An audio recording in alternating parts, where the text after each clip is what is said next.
come in, have a seat, kick back and relax, cause it's that time of the week. How's your day? Was it great? Well, it'll get better with Otalku Cafe.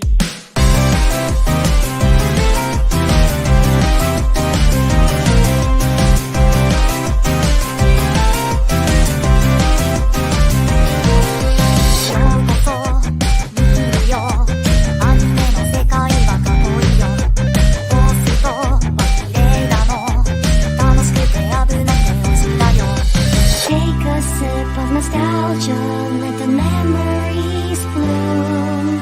All these stories in my head are gonna make me go boom. Kick back and relax, turn the volume to the max, bob your head until you're dead. Yeah!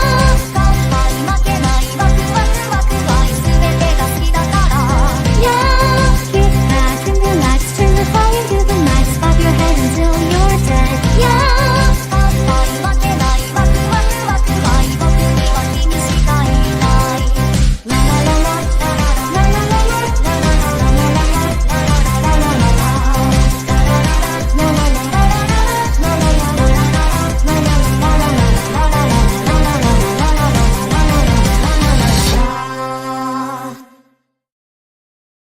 Konbanwa, friends, and welcome back to Otaku Cafe. It's election night, huzzah! It's either democracy is going to be saved, or Handmaid's Tale final season is going to come earlier than normal. I always, when I think of tonight, I keep hearing from episode 3 of Star Wars. So this is how democracy dies, with thunderous applause. Yep, that happened in 2016. It might happen again. Where did we go wrong? We lived. Yep, and the idiots have a right to vote. Yes. Yep. Because that's America. Good old America. Fuck yeah. Yeah. Yeah, so we have the election on in the background, and we are going to be talking about various stuff. So we'll see how much gets covered by the time we are off the air. I am Matt, your co-CEO, and your head chef, and join me, my other co-CEO and my bartender. Evan, how you doing? I've had a very tumultuous personal last 72 hours, but yeah, no, you had a crazy weekend. I had a crazy weekend, not in a good way, and today wasn't so good either. But you know, I'm looking at the positives that this week is EDC week, and you know, always my favorite time of the year because that's when I get to like unwind and be amongst 200,000 crazy people that are just there to have a good time, you know, and maybe do a lot of drugs and fuck themselves up. But I'm not around that. My friends aren't really part of that scene like that who I'll be with. So, yeah, you know, outside of that, it's good times, good memories, lots of excellent music. So that's what I'm very much looking forward to this week, which is why I won't be here next week because I won't catch up on anime. Yeah, we will have Chris on standby. But you know, I hope you enjoyed that. You definitely need it after the weekend you've had. Yes, sir. Yes, sir, indeed. Thank you so much. You're welcome. And my anime list is down, so the news is going to be fucking brilliant. I just reloaded. I reloaded my. It might be your thing. Let me check. Yeah, it says gateway timeout. Let me refresh. So like my now this came up on my. Yeah, it's just refreshing. Yeah. Yeah, it's down again. It likes to go down. Oh, Matt, what are you gonna do about your reviews? Fuck. Try to remember everything. Okay. Well, at least it'll be shorter because you won't remember much. Yeah. I will figure it out. But you see that China, instead of trying to take down the United States electoral votes, China has taken down my anime list. Yeah, that good old MAL. I'm skipping those. But let's see. It's some got release dates, some new announcements, some new shows. Sure. I Want to Escape from Princess Lessons is official for Winter 25. I'm probably gonna skip that. Okay. Well, I'm over the princess shit. Yeah, princesses aren't a big thing for me. They are for Chris and Starman though, so that'd probably be something that one. We know at least Chris probably will fucking dive into it and see whether it's worth the damn or not. Yeah, Kaya-chan wa Kowa Kunai TV anime. has been announced. Who's Russell? Your brother? What? Who's Russell? Your brother? That's my dad. Hey, Your Dad. dad? Yeah, that's We my were just dad. talking about you off the air. Yeah, no, that's my dad. He said he was gonna. He said he was gonna watch us while he's at his friend's house. Nice. The Otherworld's books depend on the bean counter. TV anime adaptation has been announced. No synopsis. Mobile Suit Gundam Seed Freedom Zero has been announced, so I guess it's a prequel to the Gundam Seed series. It's too much. Too much Gundam. I want to watch it. It's just way too damn. It's like, bro, when you really think about it, watch the original Mobile Suit Gundam. Anything involving Char Anzabel. That is it. That's all you need. bro, it's like Gundam is becoming like One Piece, except One Piece was actually fucking like coherently through 1,100 episodes instead of like diverging into the tree of life like Gundam has. Kami Subaki City Under Construction is coming in 2025. Looks like it's a CG anime given from the poster. I swear you were gonna say Karma Sutra. I don't know why I said Kami. We did page 35 of the Kama Sutra. Let's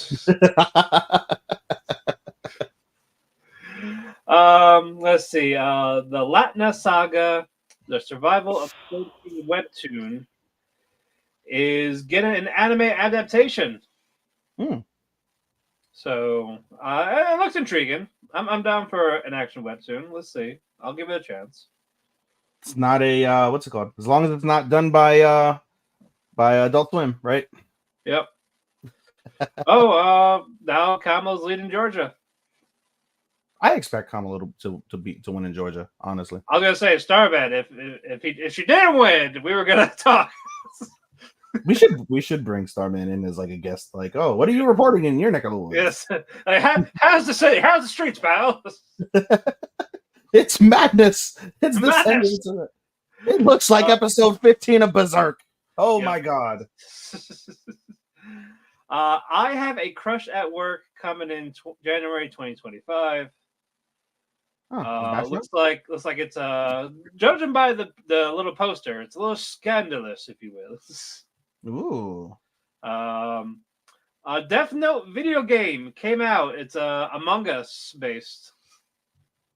Nice. Death Note Killer Within. So basically, you played Among Us, right? I have a couple times. Okay. So basically, it's like that, but figured out who's Kira. So I'm all for that. But that as if for the news, that's really all we got for right now. Wonderful. Absolutely. Actually, no, it did. It load up for me. It did load up for me. Well, where did you stop? It stopped again. One more. Classroom the Elite light novel for the second year is coming to an end. Is coming to an end in a couple of weeks. So that means they're going to be working on the final arc or the third year relatively soon. And we got the second year for the anime coming out soon. But it'll probably be a couple of years till they actually finish that second year arc leading to the third year. I've got my news up. Do you want me to take over and see what you haven't read already? If you want, it's mine is taking its sweet ass time. The mine came up. The benefits of fiber here. The Other World depends on the beat counter. You read that already to me. Block. You read from your phone? Yes. Okay. I read on the anime trending news. Okay. Well, there's one that came out. Looks like there hasn't been any news in a couple of days. That's interesting. But one you missed. I don't know how consequential this is, but it is a sad one. The art director for One Punch Man and Planets. Art director Ikeda Shigemi has passed away. Oh no! 9. He passed away on October the 13th, as confirmed by his family. I just clicked into it and it's taking a long ass time, but I'll throw that one in there too on some sad news. So, rest in peace and condolences to family, friends, loved ones of our wonderful art director. Rest in peace. Yemi-san. I don't think anything else came up outside of that. No. No, I didn't see that. You read off a couple of the pieces, and that's about it, really. Yeah, and how High Card OVA came out. I'm going to watch that. It was I'll watch it tomorrow on the way to work. mid. Gave it a flat 3. That's my review. You can go in depth on it with Chris next week if you so Okay. choose. If I decide to go in depth with it, It was a flat 3 for me. I'm sure. But go ahead. Get to yeah. your reviews. Yes, that's right, because I'm always first. Ha ha ha ha. Uh, Ah ha ha. Ah, ha ha ha ha. Okay, so we'll start with Gun Gale Online first. Fairly short, honestly. Gun Gale really featured just the Betrayer team, named Team Betrayer, BTYR. Basically introducing themselves, getting used to each other, whatever. One of the betrayers schemed with his original group that basically once they've eliminated all the teams, he wants his team to just stay alive, don't engage, stay alive, and then he's gonna, once we've eliminated all the other teams, I'm gonna kill everybody and then kill myself, and our team will win. That won't go down because that's never how it works. But in any case, that's the plan. Outside of that, basically the map is now converged now, and it's literally just a small circle. And all the teams are slowly trying to figure out how to get onto the ship, because now we determine that the location, the mysterious unknown location, is like a derelict old cruise liner, and it's filled with holes, right? And so basically twofold, actually. The holes are allowed basically a means for the other teams to get onto the ship to fight Team Betrayer, but as the waters continue to rise, that means the ship is going to sink. So in essence, and they haven't gone over that, but I think that should be common sense, that with these holes on the ship, when the water starts rising, the ship is going to sink. So there's a time limit even with them on the ship itself. So basically the episode ends with Pizza Hui basically directing everybody. She's the designated leader of the team, and they drop all of the lifeboats, and coincidentally all of the lifeboats happen to be under the holes. So they've blocked off now all the entrances into the boat. So that's how that episode ended. So okay. pretty average. Nothing startling and crazy there. Moving on, we're gonna go next with 365 Wedding, because it was cute. 365 Wedding basically this week was it featured what's it called, just kind of like them getting close. By them I mean Rika and I forget the other person's name. Give me 2 seconds. Wedding. Bang, here we go. And Takia. So Rika and Takia, they get close after Rika wakes up and things of that nature. Basically, what's it called? Takia apologizes to everybody. The father's upset, but it is what it is. Everybody though is kind of cool with the whole fake marriage situation. They feel for them from that perspective. Takia gets home, wakes up, Rika wakes up, and then they take a stroll outside because she wants some air. And it actually, beautiful scenery. You see all the frogs in Aso, which is where Takia is from. And basically Rika starts to really start contemplating, like, damn, I might be catching feelings for Takia. And this goes on throughout the day, basically, the following day, because first things first, she goes over to the house herself to give her own apology. And they're supposed to go back from Aso to Tokyo via plane, but they have time to kill before their flight. So they're like, what are we going to do? So, okay, we're going to go to the Volcanic Mountain Museum that's in Aso. And they have a good time. And again, basically Takia does something to with a bunch of little school children. He has no idea who they are, but he basically gets them to shut up and listen to him. And they do little presentation, off cue. They not just out of the blue. But again, Rika just is wow, Takia is really a nice guy, starts to really feel things for him. And when they return back to the house so they can get their stuff to go to the airport, because Takia's sister is going to drop them off at the airport, we see the introduction of the childhood friend Now. And Now is basically a glassmaker. She grew up to be a glassmaker, and her and Takia, it's a female, Now is a female, really, really close. And by the way, Now, I wrote in the chat, is my new contender for waifu. Dark skin, country girl, adult, dark hair, love it. But in any case, they're like, childhood best friends, really like touchy feely, like in like that tomboyish way. But this basically offends Rika, and Rika's like, like I should have known, like, there's somebody like this in Takia's life.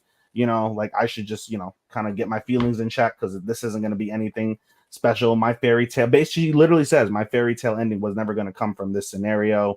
All this stuff, and then now to close the episode, now reaches out to her and she's like, "Hey, I'm going to Tokyo for a work conference on how to, do glass making better. I have nobody there besides Takia and you. Let's be friends." And this takes everybody aback. So basically, now is going to be friends with Rika, and that should play somehow in their relationship, their burgeoning relationship as they go along. So pretty solid, pretty cute from that perspective. Moving on, we'll go with let's go with Yakuza Fiance. This episode was pretty cute, I'd say. More of what's his dick? Where the hell is Yakuza Fiance? Here we go. More of Kirishima being toxic as shit with Yoshino and just all their toxic traits. But all in all, like again, they continue to get close. But the episode really focuses on a new character, which is Yoshino's cousin. Her name is Tsubaki, and Tsubaki is also basically like kind of she's like the daughter of one of Somei's grandfather's mistresses. So she grew up in the family, but she's very cunning. Like she's literally like in terms of cunningness, like very similar to Kirishima from that background. And we find out that basically her and her family, her side of the family, all run a major hospital in Kyoto. However, the hospital, like amongst like the dark web and amongst people in the Yakuza community and like the mom community, is known for like really, really shady shit, including organ donating and organ, like illegal organ transplants. And keep in mind, in episode 1, basically we see Yoshino supposedly sells her kidney to wherever she sold it from, her connection, to basically give Kirishima 4 million yen, because she's like, "Oh, well, you told me to give you money because I'm supposed to be useful to you. Here's 4 million yen, motherfucker. Like, am I useful now?" And that's what set off these entire chains of events. However, in the previous episode, when she was sick, Kirishima looked down at the scar, because she was supposed to have a scar, obviously, if she got her kidney removed, and the scar was very tiny, like right under like her rib, like near her breast. But it was a tiny like scar. It wasn't anything major. Like with a kidney, you think like half of your like fucking side would be cut open. So he asks her, like, "You're the one that she contacted for the for this thing." He basically gets alone time, and they go on like a quote unquote date, but it basically interrogates her, like, "You're the one she donated the kidney to, right?"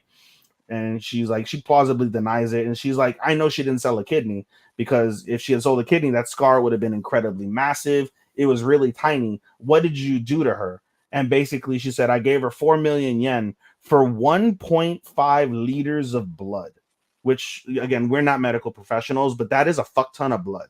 And basically Tsubaki basically even said, like, "I did it as safe as I could without harming her in any way, shape, or form." And she's a tough girl as it is. So, that's what happened. So she has no recollection. As far as she's concerned, she genuinely believes her kidney was removed and taken out. But in reality, all she did was just grab the blood. And she says she even kept the blood just in case we ever need more Yoshino blood. But in any case, the two of them become kind of close from that perspective, in a not so like, cute way. But Kirishima and Yoshino continue to flirt and, be toxic with each other. So that's pretty solid from that piece. So a good introduction to another side character that may or may not play a part later on. Moving on, we'll go with Blue Miburo. Solid episode. Basically, Blue Miburo, it picks up right kind of sort of where we left off, where we have the introduction of a new character. His name is Taro. Taro is the same age as Neo, but he is basically the punching bag to our evil character, whom we thought was evil. His name is Serizawa.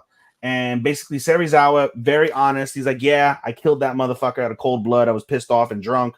Like, what are you going to do about it?" Basically. So he dispatches Karo, who's basically his punching bag, dispatches him to get rid of the body, so nothing gets like, brought back to the Miburo.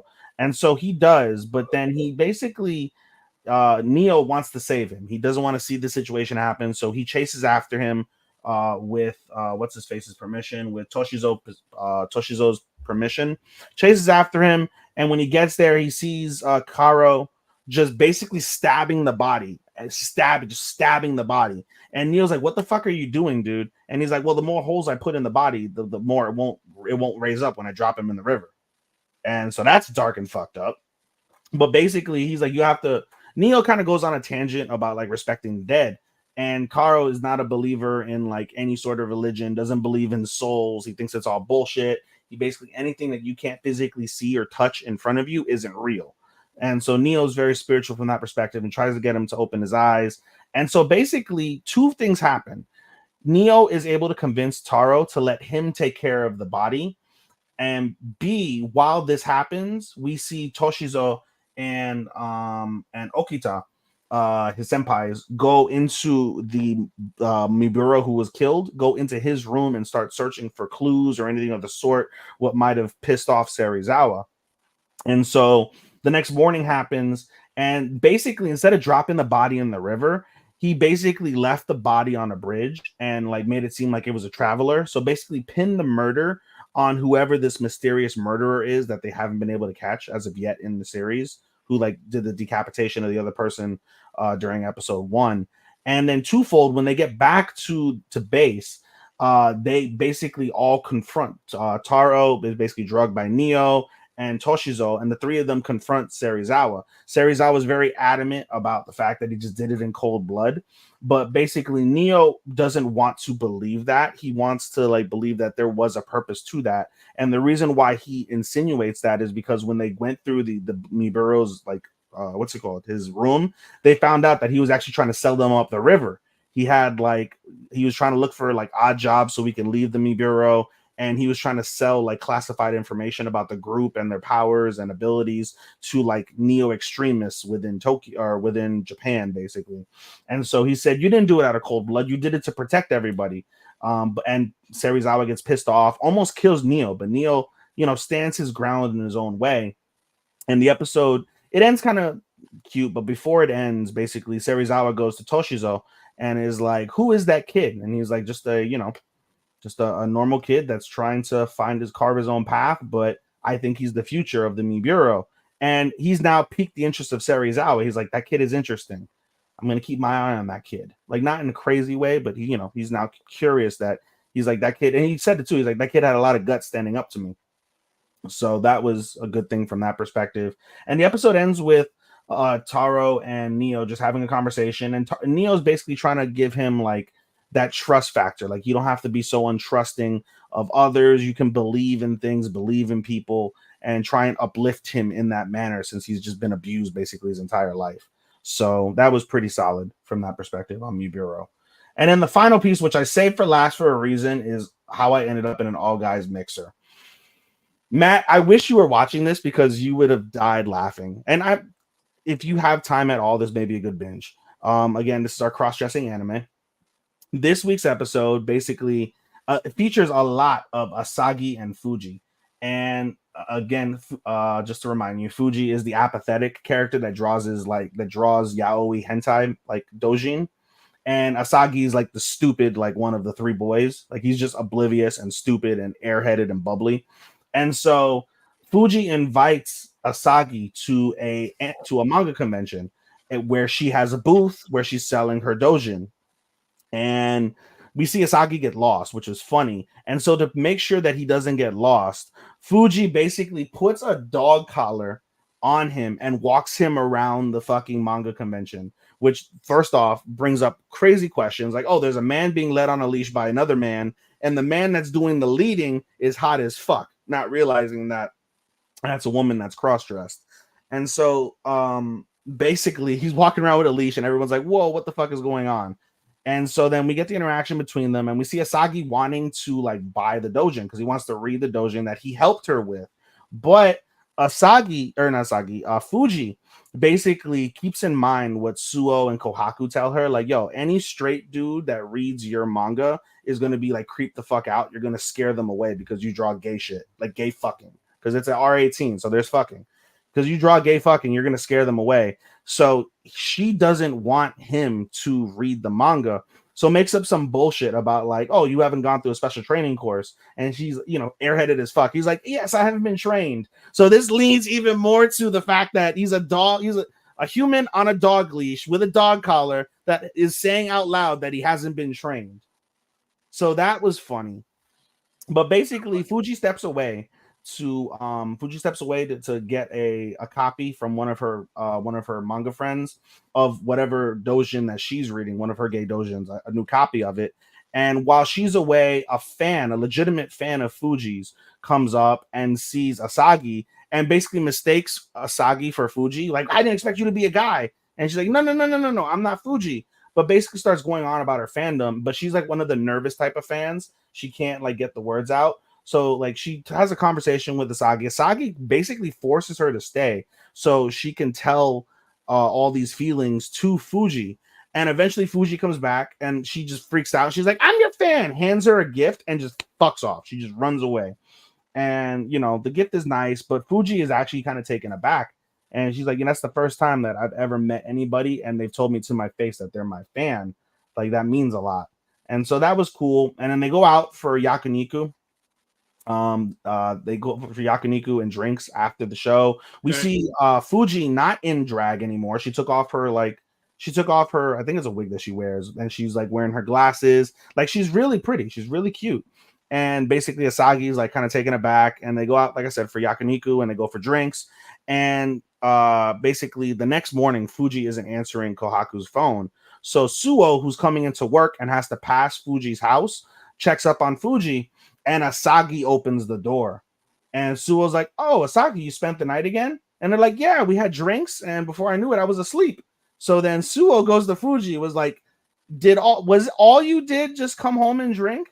And she's like, yeah, well, I took a bunch of pictures of him for reference while he was sleeping, like a creep. And so that was interesting. But basically, Asagi's like, okay. Fuji's like, I'm gonna go in the shower. And Asagi's like, all right, well, I'm gonna leave then, since you're gonna go to work and everything.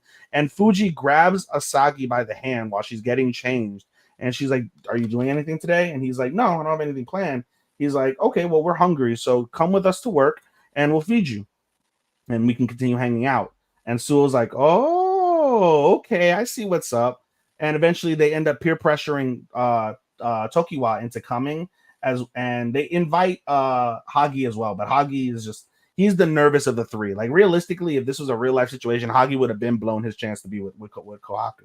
Would have been fucked over because he's just too nervous, can't get over the cross-dressing thing because he thinks now he's gay because he's liking women that look like men, and he would have blown that shit a while ago. So it's basically Tokiwa and Asagi and the three girls, and they have a lot of interactions. And the last thing, reaction from that is Suo. Suo reveals that she made a Tokiwa plushie, literally sewed together a plushie of the man that she liked and brought it out. And at the end of the episode, Tokiwa's like, what are you going to do with that plushie that's of me? And she like brazenly, like, and flirtily says, I can't tell you what I'm going to do with it. So a little bit of tension there from that perspective. Right. But lots of funniness through this episode. I'm really enjoying this as a rom-com. This is one of the better rom-coms that I'm watching. Your sleepers? Yeah, definitely one of my sleepers. Definitely in my top 3 of sleepers, no doubt. Right. Is that it for you? That's it for me, sir. Go ahead. All right. As we go on, it is 23-3. Blue is in Virginia so far. Georgia's back to red. And South Carolina is red. No surprise. Are we going to see a landslide? I feel like. Basically, unless she gets Pennsylvania, North Carolina, and Virginia, probably fucked. Bro, this could be a landslide. Those are the ones she's going to need if she has a chance. God. I know. I'm very disappointed. Well, we just got to plan for Gavin Newsom if we aren't nuked by 28. Yep. Come on, Gavin. The clown show continues. Agent Orange. Well, thankfully, I got 2 done from last week, so that's a little less. Woo! I'm going to start with 2.5 Dimension Seduction. Picking up where it left off with the phone call of Arya walking in the mom saying he's been dead for years. Sorry, Chris's comment about Hagi was fucking funny. Yes. Totally. You would. All right, He sorry would. for interrupting you, sir. Go. You're good. Yeah, picked up where we left off where Arya overhearing her mother saying that someone died years ago, assuming she thinks it's her dad. Mm. So she tells Okamura, Noah, Lilisa, Mikari all this. I say, oh, so why didn't she tell me and all this? But Okamura, he's kind of not buying it. Mm. So I was like, okay. So But turns out he knows why that he like here's why he could still be alive. why is that? Well, in the Lilia manga that everyone reads, in the side story for it, there's a certain art style, and the only person that does that art style is her dad. Cool. like you know, like from like the ears and stuff like that, like how he draws them. I mean, his dad didn't have like an apprentice.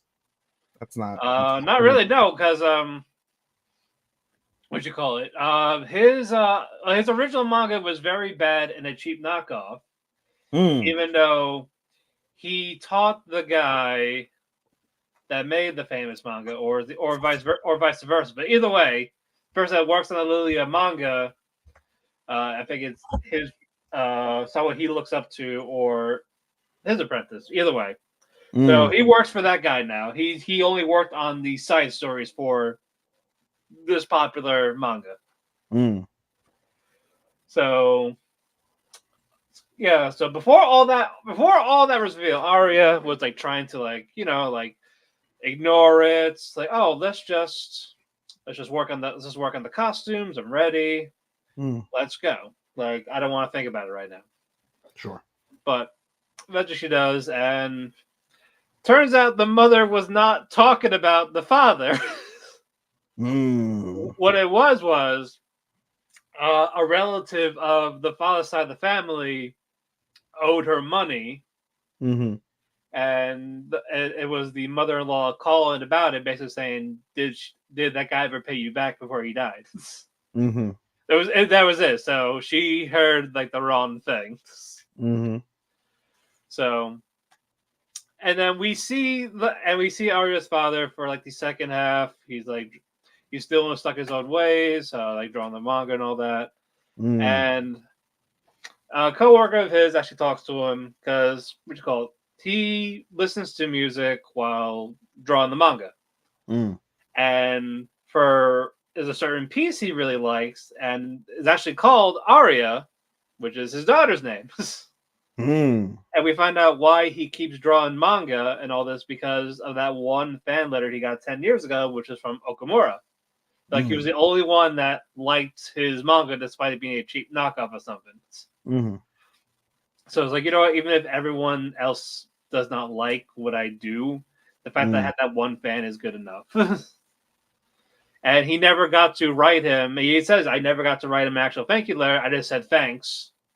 Because he didn't want him bullied into like, hey, he likes my manga. This guy's a weirdo. He's a pervert. Why do you like this crap? Right. Doesn't want that. No. So they're all talking about the SummerCon Fest, and basically Okamura wants to invite the dad. That's why, like, maybe write another letter type of thing. But the coworker for the father has actually convinced him to go, and it's like, oh, your daughter might be there. You might see her. Never know. Even though that's what it's going to be. So, and then it's the day of the festival. They're all at the train. We see two virgin delinquents. It's like, man, look at this guy with the harem. It's like, no. I see the eyes. It's the eyes of someone that likes 2D girls. Hello, comrade. Hello, comrade. Pretty much. Like, they don't say anything to each other. They just know, like. Hold on. Did you just do this? Did you do the Yuji Nagata? No. He just did this. Oh, I wish he did that. I wish he fucking. He would have done the Yuji Nagata. I would have fucking laughed. Like, yes. Or the Tanahashi. Yeah. And I would have like, yes, the Tanahashi. That's how small your chimpo is. Yes, This small. The Naito. So, like, The Naito. I gotta look.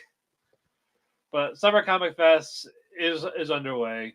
So that's how that episode ends.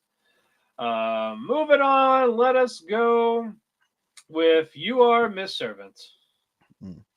If don't tell me the website's down again. Okay, whatever. Good luck remembering, pal. Yeah, I'm trying. Basically, then we know that the school nurse, is an assassin. Yuki is very protective of Hiroyoshi. Like, even like staying by his bedside, even if he cannot sleep. And talk about like how she'll have to protect him and all this, even if it means that she has to disappear. And he said to her that he actually does not. He just wants her around. And of course, unfortunately, Yuki gets distracted by the tonkatsu sauce that was outside, leaving Grace, the school nurse, like to go in and catch the kid. Way to go! Way to fucking go!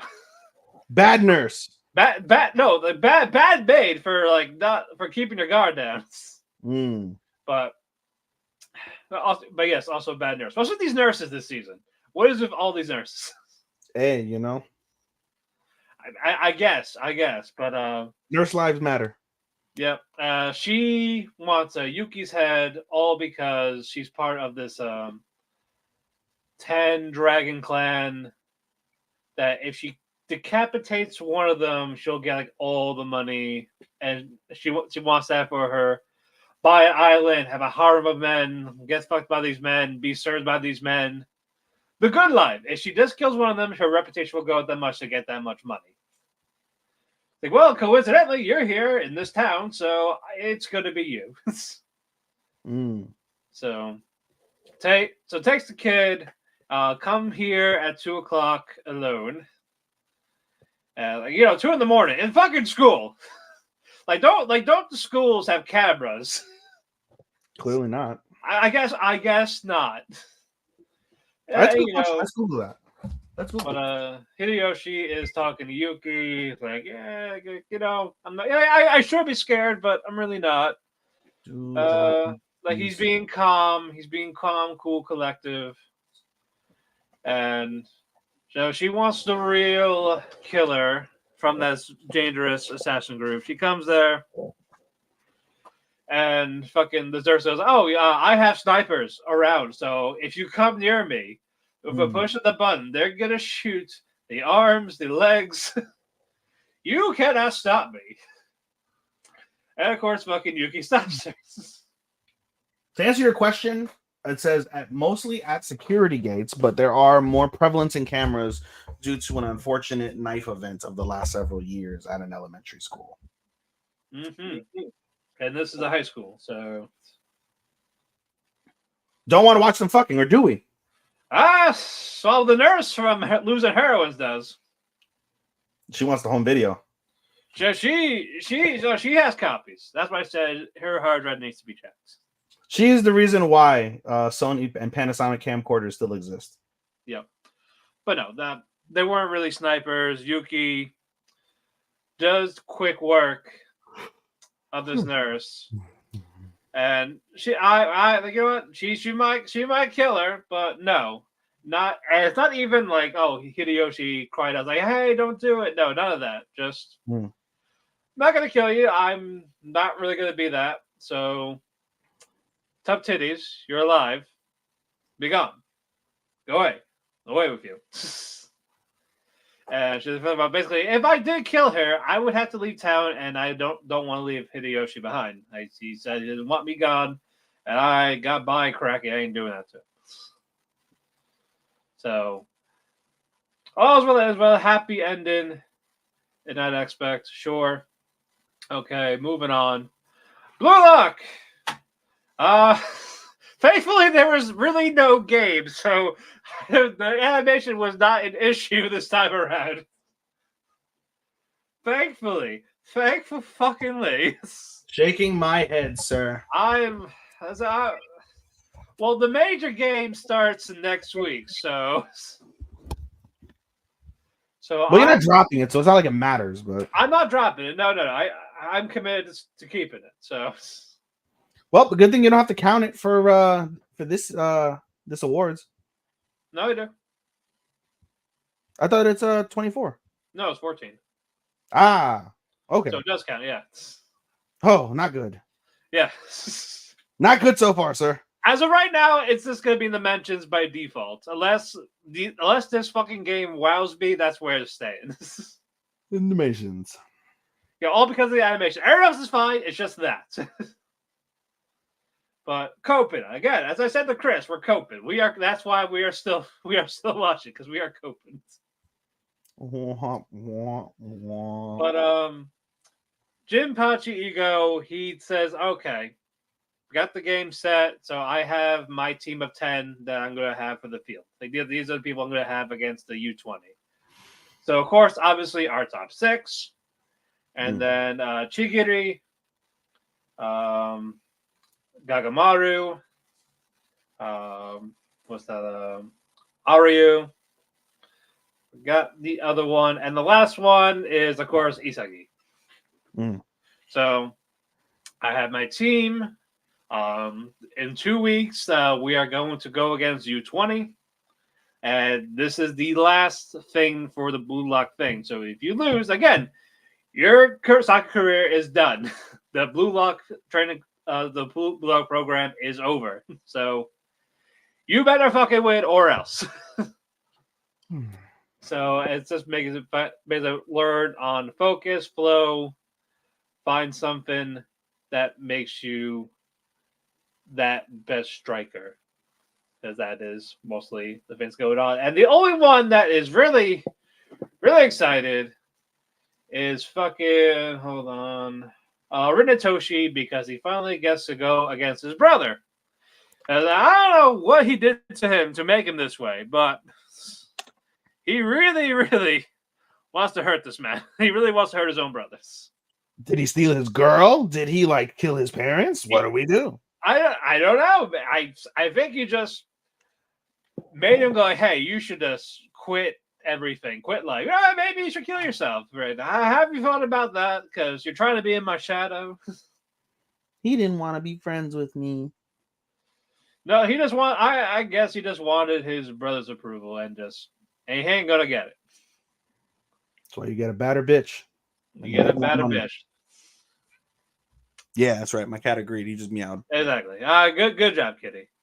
Yes. So yeah, that second half is just them figuring everything out with game plan. They got the team set, and I am the disrespect. Saying if Chris is still here, he'll know the disrespect to King Baro. He was not in there. I'm like, where's the king? Damn it! We need the king. Oh, Sama. Exactly. So I'm like, all right, fine. You know, fuck all y'all. But moving on. This fucking sucks without anything going, any of the stuff happening. Well, I don't know what to tell you because a lot of times it depends on how long it's been. But like, for example, what I just did earlier, because it was relatively short and I remembered it. Like, I did that all off the top of my head. I didn't even read my reviews. But I need to mostly for the fucking character names. Oh, but dude, go to Analyst. I am on Analyst. I'm on there right now. That's what I've been doing.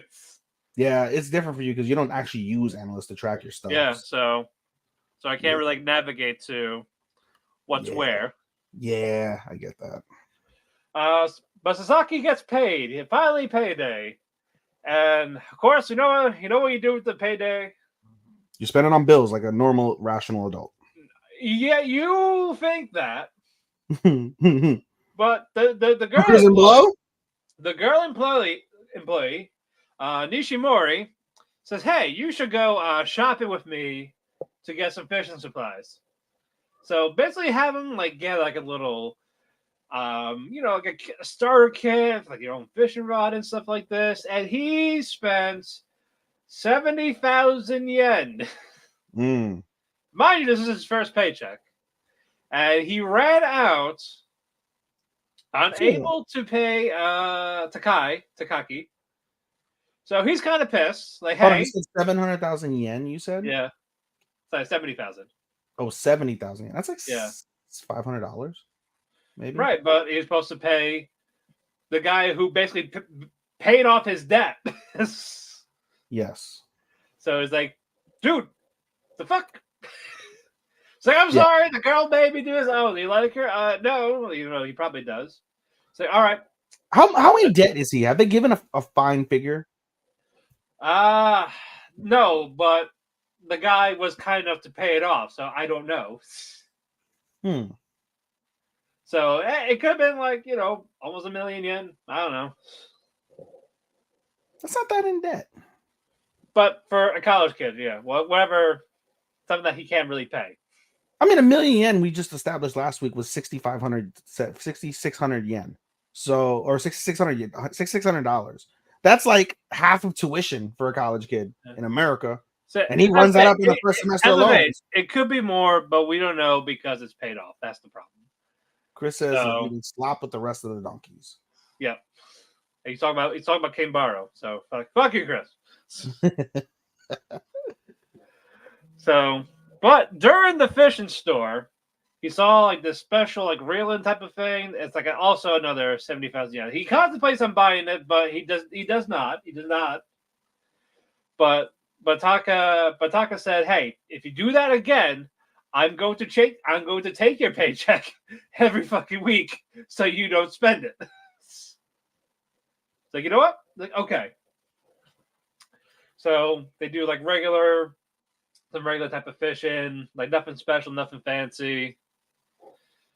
And during all this, Sasaki caves in and buys that special reel that was the 70,000 yen on his next paycheck, and forgets to pay the guy. But Hana and Ishimori, they apologize, take the blame, but Taka's like, nope, I'm taking your paycheck. That's fine, but I'm taking your paycheck. That's it. And he's like, yep, I get it. It would have been great. Like, I hope you catch Little Mermaid with that reel that you just bought. Pretty much, yeah. It's like, you know what? That's fair. You can take my paychecks. Women owning the money. Women be shopping. Not bad episode. So we are fine with that. How many do I have? You.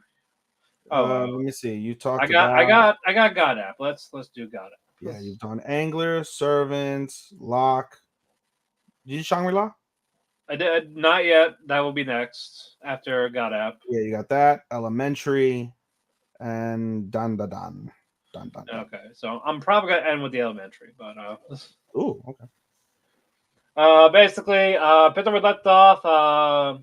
Koki basically uses time powers to basically send Lal, Echo, basically back in time before everything that happened with the previous episode, because basically they would have died.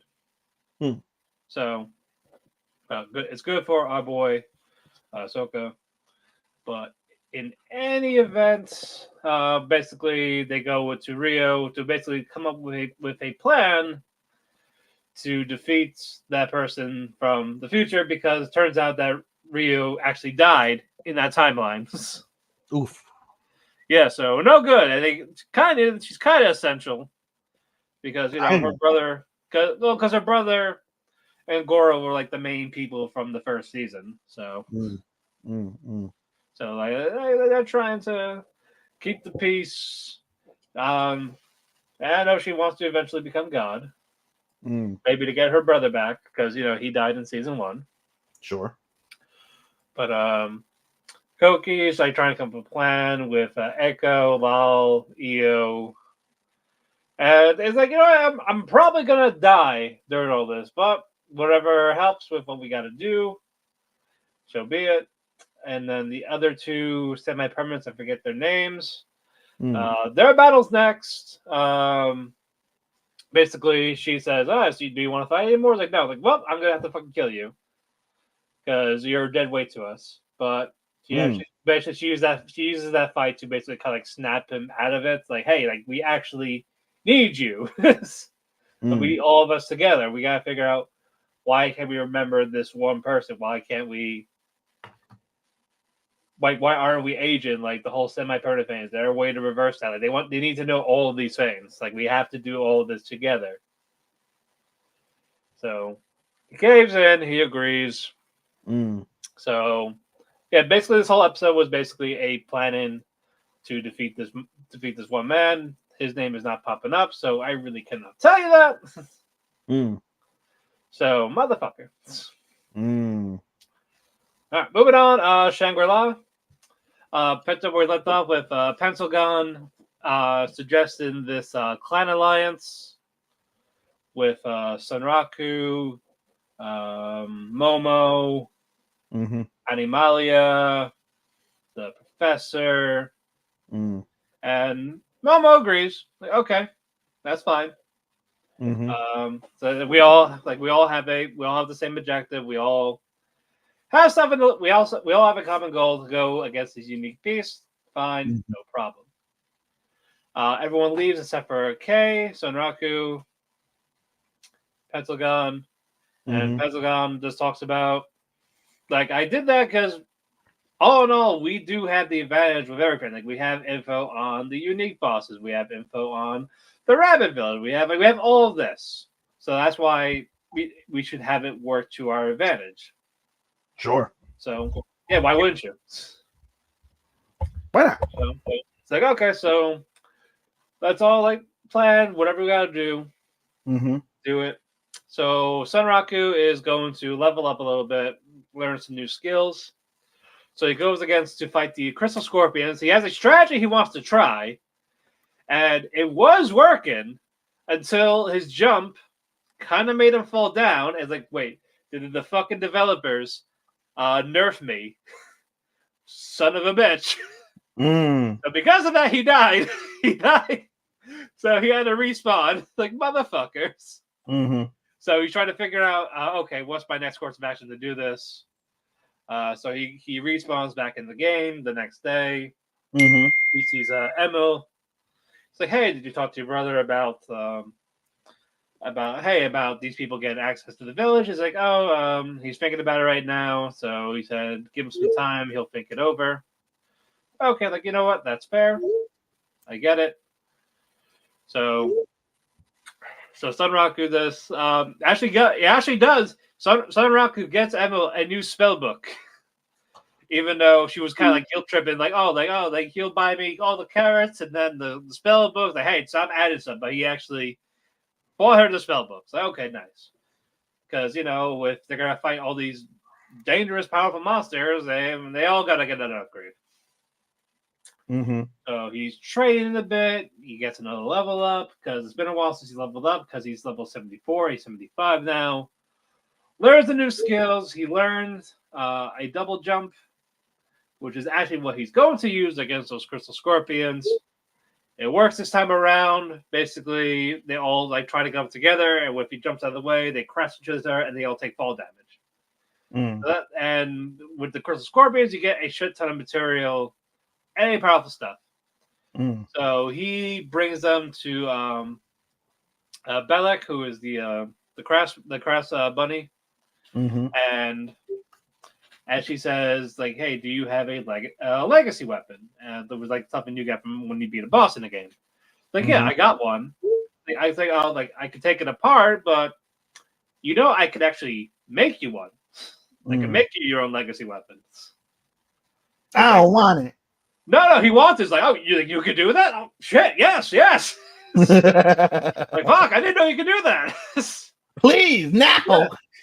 But so he's like, do you want twin blades again? It's like, no, actually, I want something different. So, like, I want to expand my repertoire, if you will. Because his specialty is twin blades. So I was like, okay, I want something new. So sure, fine. So we're gonna get that an episode there. So nice. Two more. I'm gonna do dan. However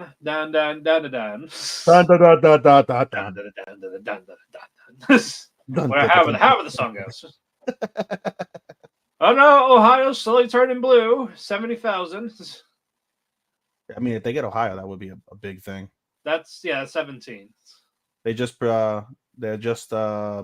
predicted Florida and Tennessee for Trump, and Missouri. Basically, the Bible Belt. Looks like the Bible Belt. Yeah. Well, we all knew the Bible Belt was probably going to be there. Alabama, Oklahoma. Yeah, no. Yeah, for Ohio, Virginia, and North Carolina, it's 46. And Camo just won Maryland. There we go. Woo! And yep, and yeah, he won Alabama and Mississippi. Motherfucker. he's gonna get the South. He's always gonna get the South. Fucking, We hate the Mexicans. yeah, fucking inbreds. Yeah, where's my sister? That's how they're gonna celebrate. I'm making a baby with my sister tonight. I'm not, ladies and Government gentlemen. came and took my baby. I'm not. Before anybody accuses me of being a fucking incest sister fucker, I am not. No, none of us here are. Calm down. All right, it's 3586. Okay, there we go. All right, now that Ken's going to school because it's the first day that after they got rid of the Turbo Granny. Now it's Ken and Momo. They're going to interact with each other. They don't know. So as Ken's about to say hi, sees that Momo's talking to a friend. He's like, "Okay, I'll just talk to her later," type of thing. But Momo actually talks to him, goes up to him. They're talking. They get separated from class, and all they think about is seeing each other. Hmm.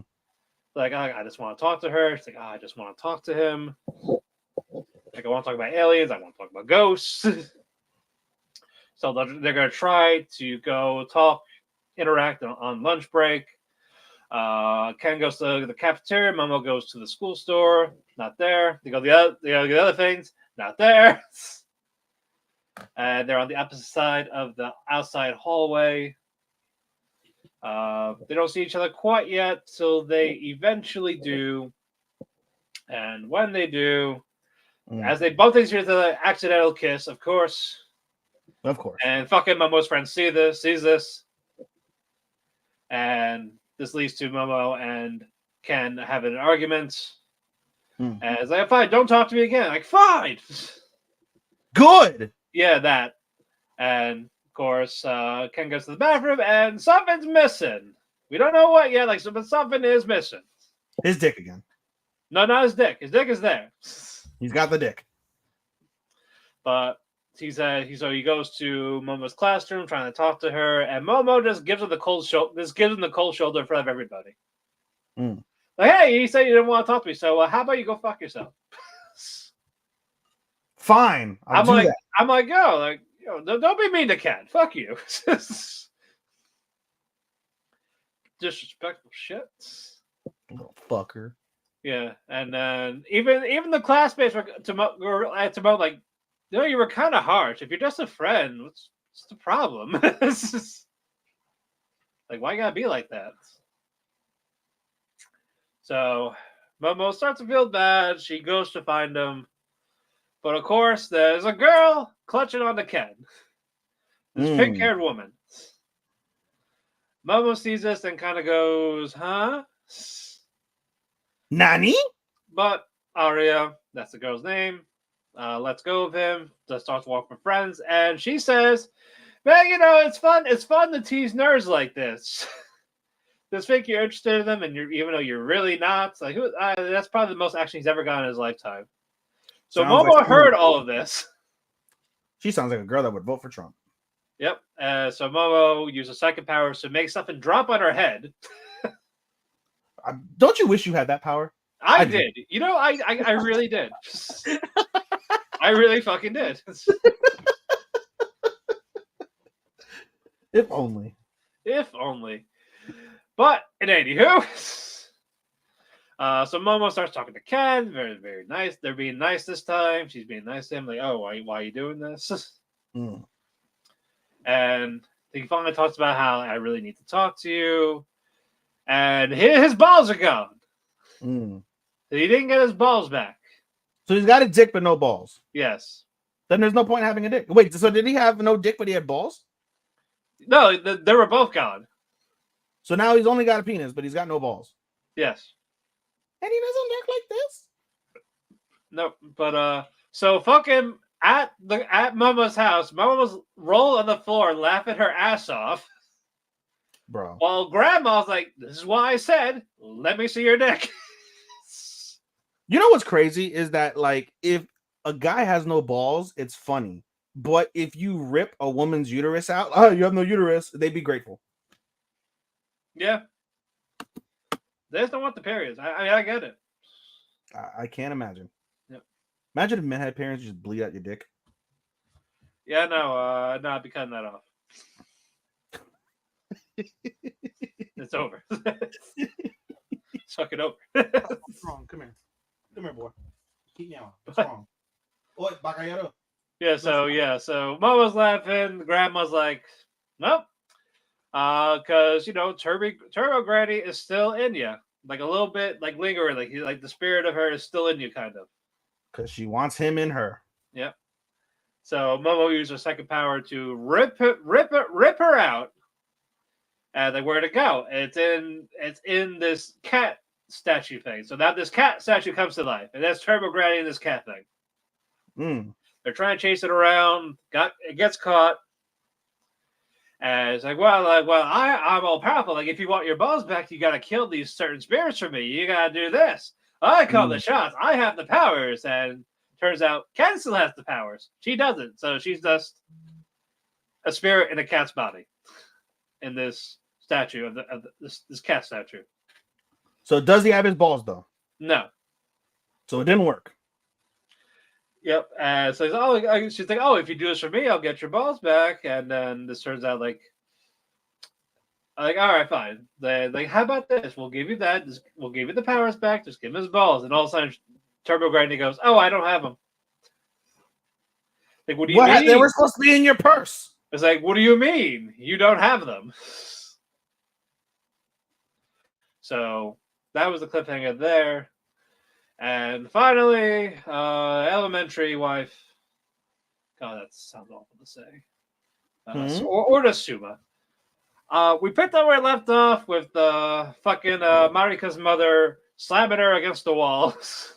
Fucked up. And while Keisuke was about to say, she's my...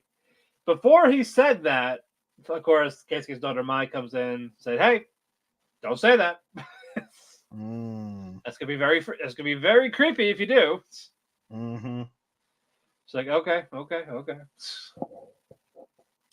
So they let Chika go take the daughter, and of course Chika is just throwing a fit because he saw a daughter with another family, got stood up from a married man. And yeah, it turns out, she had a really shitty childhood too. And she tried to promise that she would not be like her mother, but of course, as you see, she failed that. Because abandonment issues, neglect issues, she's having all of this. She had all that because she did the exact same stuff that Marika was doing when she was trying to do that for her mom. And no, none of that worked. Got scolded for it. It got to the point where the grandmother basically took the money, like her paychecks, every time. So you think that's bad? Like, how much money I wasted trying to raise you? Oh, yeah. Oh, so we get why she's a bitch. That's not an excuse, though. It's not. But you see why. And, people try to say, oh, I'll never be like that. But unfortunately, half the time, they do. That's the issue. More than half, brother. Exactly. But at the school, Keisuke sees Marika. It's like, hey, I did not appreciate what they basically did to you. You didn't deserve that. Just, how about you come live with me and your daughter? Like, that's it. She clearly your mother is unfit to raise you. So, but Marika basically says no. That's like, hey, like this girl was a mom, and the person the kid I'm in now before I took over the body actually loved her. So I'm not doing that just because you told me to right now. It would be nice, but no, I cannot do that. I cannot have someone else abandon her. Mm-hmm. And while saying this, Marika passed out from the fever because it was raining. Mm. And it was snow, and yeah, it was bad weather yesterday before all of that went down.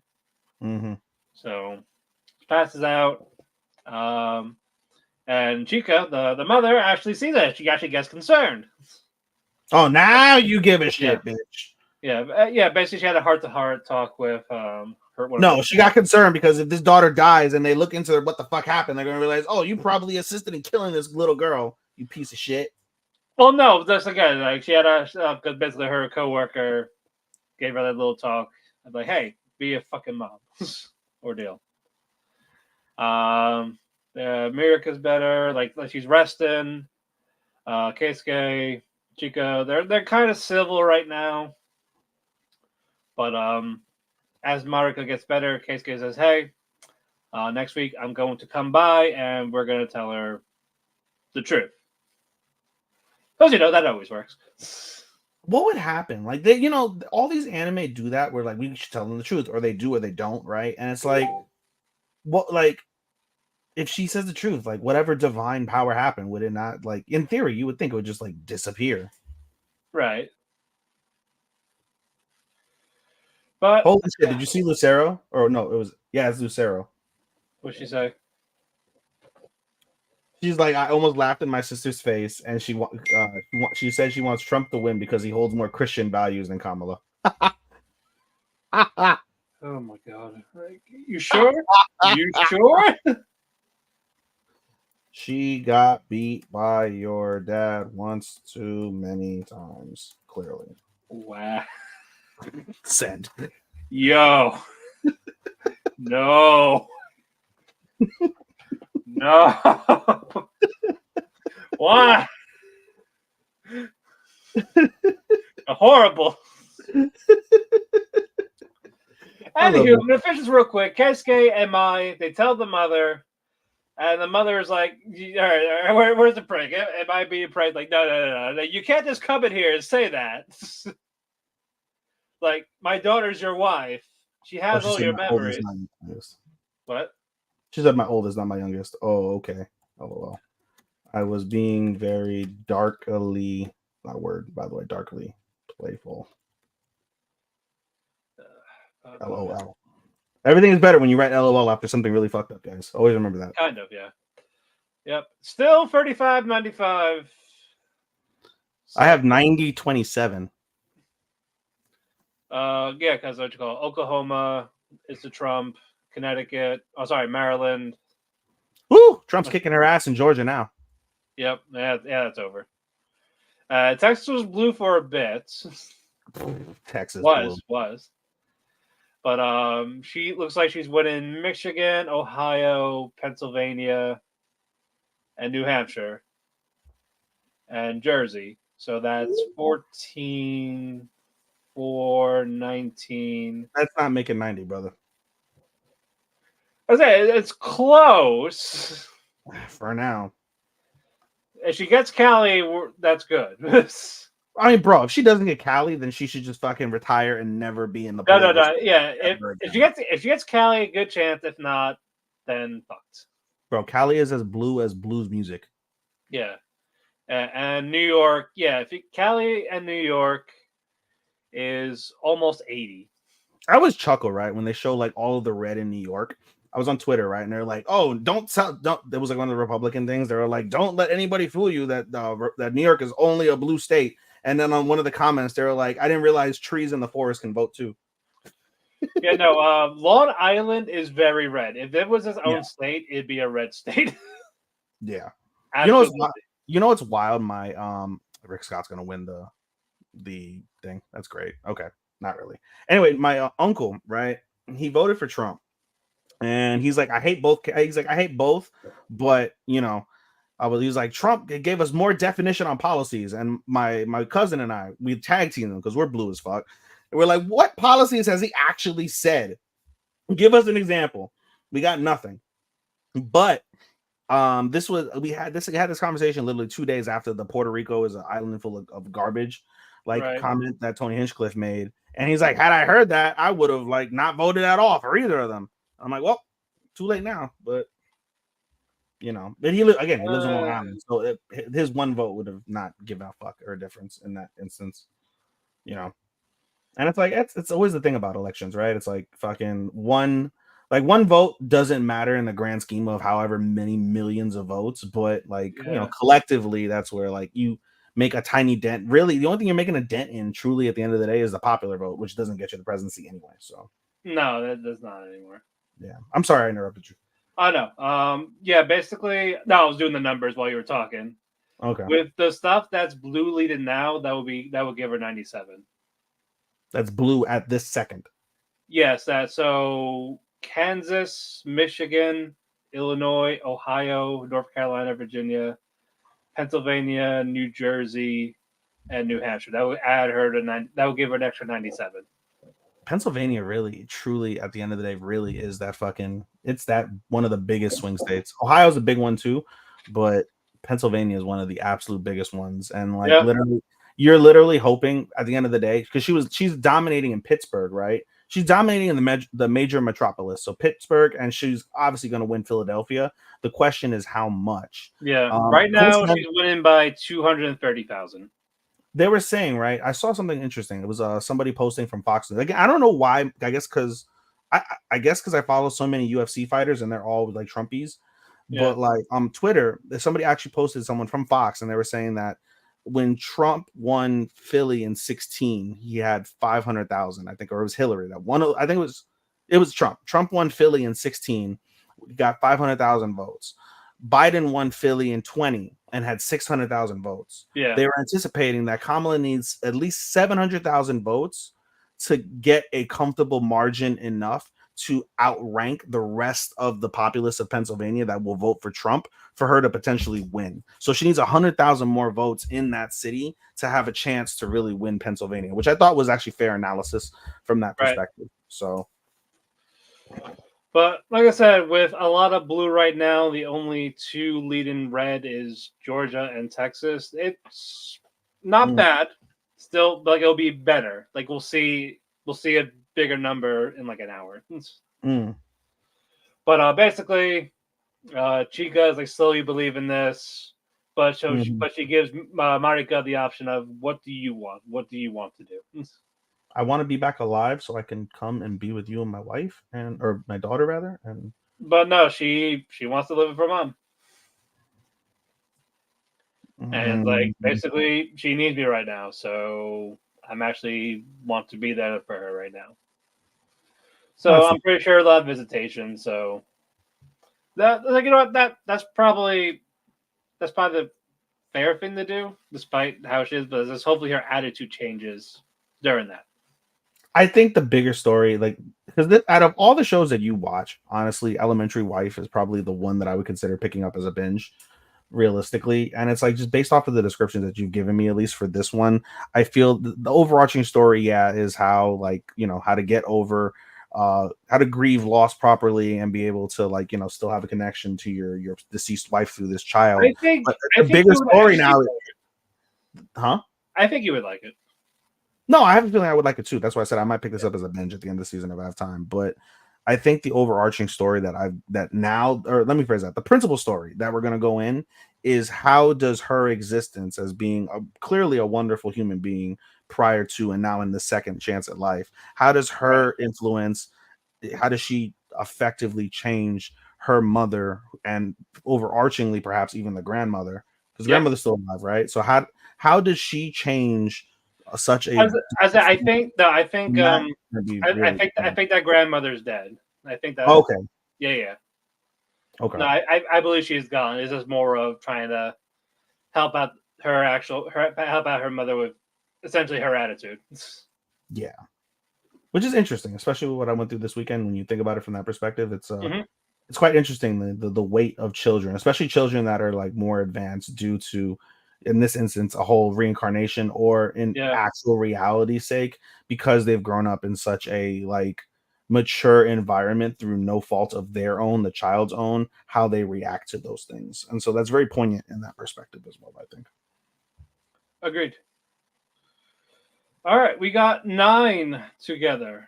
Shall we get to it? Only took us about 45 minutes to get through yours, but it was about 10, 15 minutes we were talking about a lot of shit. elections. Yes, I know. Some of these are going to be quick, like Ron, because what the fuck? Yeah, let's start with it. Yeah, like I said, this is gonna be like a 2-3 minute thing, like you did with Bleach. Turns out the fucking shop owner did do it. Told you. Yeah, I know. I was hoping for some kind of twist, but no, it actually is just that cookie cutter, that fucking simple. It was black and white as fuck. I know, and it just made it really flat. Honestly, halfway, like as they were going, I hurry up, hurry up. Yeah. That's what I was saying to myself the entire time. They were like, "Did he do it? Did he do it? Oh, we can't get him." Yeah. He was being shady as fuck. Ron was teasing him. Like, oh, what about this? Like, what? Oh, I'm just kidding with you. I'm like, okay, what happened to fucking search warrants? What happened to CCTV? Like you said, are there security cameras in Japan outside of government institutions? Because holy hell, none of that. Jesus. Yeah. It turns out, but Mofu gives Ron a pill to make him not activate his fucking Gojo Infinity Void power. Yeah, it's true. Basically, the guy did it using expired food, and he killed the guy from using ice. They could have used it for shaved ice to build a raft using the salt. Corny. That was kind of corny. It's ingenious and corny at the same time. Yeah. And like how far fetched? Exactly. I'm like, all right, come on. So it's lost a brownie point. Just give me Moriarty. I don't care about this other shit. Yeah, at this stage, I honestly, that's a good point. I think we're done at this stage with them solving crimes. I think we need to move on to them trying to figure out how to beat Moriarty. Yeah, that like if you're not giving me that, then it's gonna slowly decline. Like I need Moriarty. I don't. We've seen cases. We've seen better cases than this. It doesn't need to be 2 episodes. The only real things is just literally him, like basically him not using his suspect killer thing. But then the other thing is from that is him starting to relive his childhood, which obviously fundamentally affected his life as a young adult. Right. So that was actually something that was good that came out of it so far. Right. Excuse me. Yeah. So that is the side effect that he gets of it. Yes. So, okay. Well, there could be more. I suspect there will be more. We'll get more memory stuff. No, I think they may be harsher side effects than this. For right now. Yeah, for right now, this is what we get. But I suspect as we go along, I think there may be some harsher side effects. I think it depends on how much. Maybe if he takes more than he's supposed to. But still, that would still add intrigue to it, nonetheless. Yeah. Anyway, so more or less, no, agreed. But yeah, very weak episode. That's why we started with it. Yes. Moving on, Trillion Game.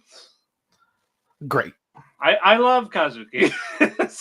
I loved it, bro. I love this show a lot. It's fun, but basically, put the word left off. They won the Hacking Championship, but they didn't. Fucking Nagase talked to the judges like, "Oh, we found a technical error, so disqualified. Dragon Bank wins." The technical error was the whole like aluminum interference at the very beginning because they deemed it a physical attack, which makes sense. It's like, you know what, that's fair. So, but it's like, but we didn't win. Like, no, like. But Haru's like, you know what? You're right. We did, but we got first and last place at the same time, and we still came out ahead. And they got interest in. Someone wanted to invest. Yep. And of course, that's fucking Kazuki and what you call it, and Kirika is like, no, I want those two. Too fucking bad. I want Haru and Gaku. I need them. And they're like, I love that because he was like, oh, he's like, well, now you don't have to sleep with them. I mean, now you don't need to do like things with them. And he's like, I don't care. I'll let them do things to me if I can have them. She didn't give a fuck. Yeah, no, she does want them. Bro, she'll take the Eiffel Tower. They're interested in her. She'll do the Eiffel Tower just to sign them up, bro. Exactly. Come boy. So Kazuki and Mizuki, they talk to Haru and Gaku. Yeah, fucked up. Look what I picked up. Yep. And it's like, all right, like, you know what? Let's like you guys are fucking nuts. So I go back.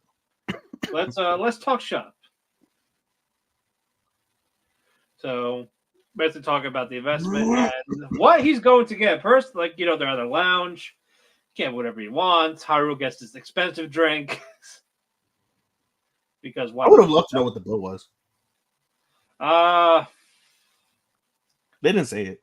Unless maybe I'm gonna say like 300, 400,000 for that one drink or the total bill of the night. Total bill.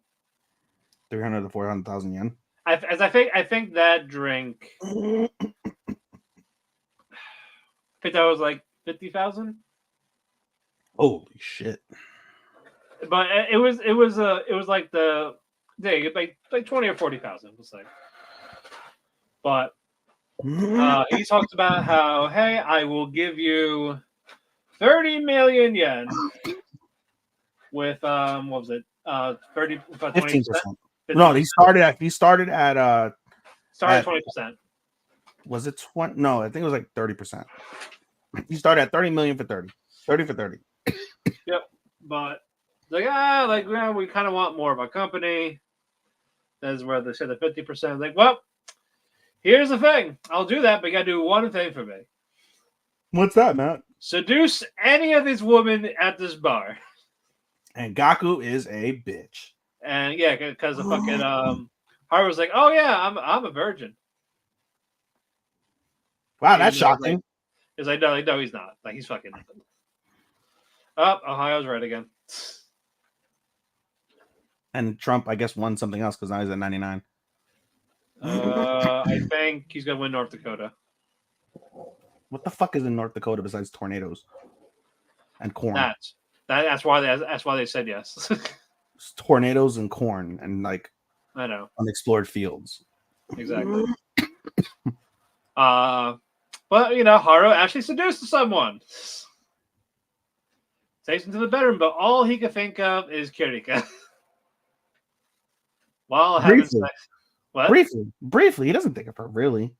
He blocks her number and just proceeds to fuck that girl. Yep, and does. Yep. And let's call it Gaku takes Kazuki to his car. The night's over. But now they have to figure out a company name and to get employees. Mm-hmm. And fucking Mizuki's like, oh yeah, by the way, they emailed me about a job. And homeboy comes and kicks down fucking Gaku's door. Like, oh, you're gonna come take my thing. Well, that spoiler alert, he does. Yeah, like they're fucking. Yeah, I don't think they're fucking. Not yet. Give it time. Oh, and now Virginia's red. This isn't good, bro. It ain't good. But while Kazuki is talking to Gaku, they look at the screens like, oh yeah, we actually have interviews lined up. We got enough to start something. Right. And Haru finally has the name for this company. What is it, Matt? Trillion Game. What do they do? We don't fucking know yet. Make money. Okay, That's Amazon. It. Make money. It's Amazon. Pretty much. All right. We don't know what they're shipping. We don't know what they're doing. That's what happens when you don't brush your cat as much, unfortunately. Yeah. He doesn't like the brush. He doesn't like the brush. No. Does not like the brush. He does not like the brush. I had to even have a little like glove thing and then try to brush him and no dice. Let's move on. Dragon Ball Daima. This is another mid episode for me.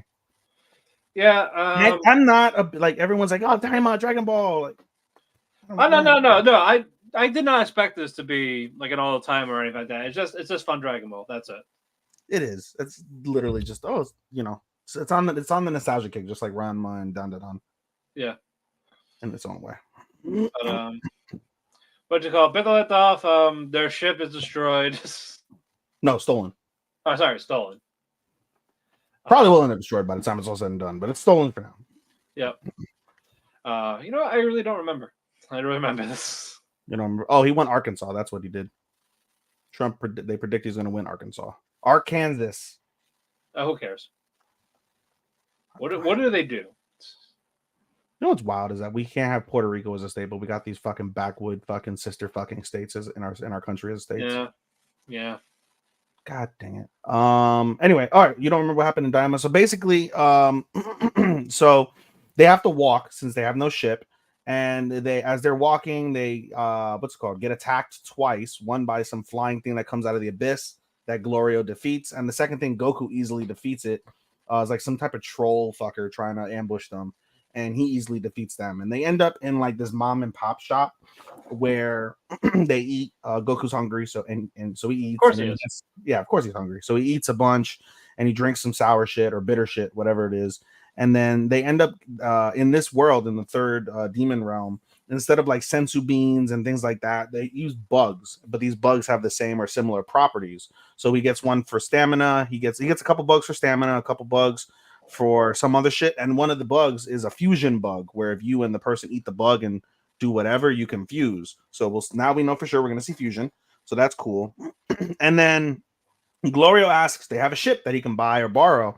And he's like, well, we have no ship, but we have what's called I believe like a seed pack or something, a flying seed, some shit like that. And he's able to haggle down the old man who's deaf from 8,000 money to 5,000 money. And basically it's just a giant launcher, like a giant slingshot. And they fucking slingshot the seed. They go, I think he said 120 kilometers or something like that. A decent pace. And they have to fly, jump off of it, fly and land. And they do. And then Goku basically starts asking about the Dragon Balls in the realm. And Glorio mentions, like, you know, we have 3 Dragon Balls. You're allowed 1 wish if you can collect the 3 balls, but no one has ever claimed the 3 balls since the guardians of those Dragon Balls were installed. And, you know, it's very impossible for you to defeat them and do that.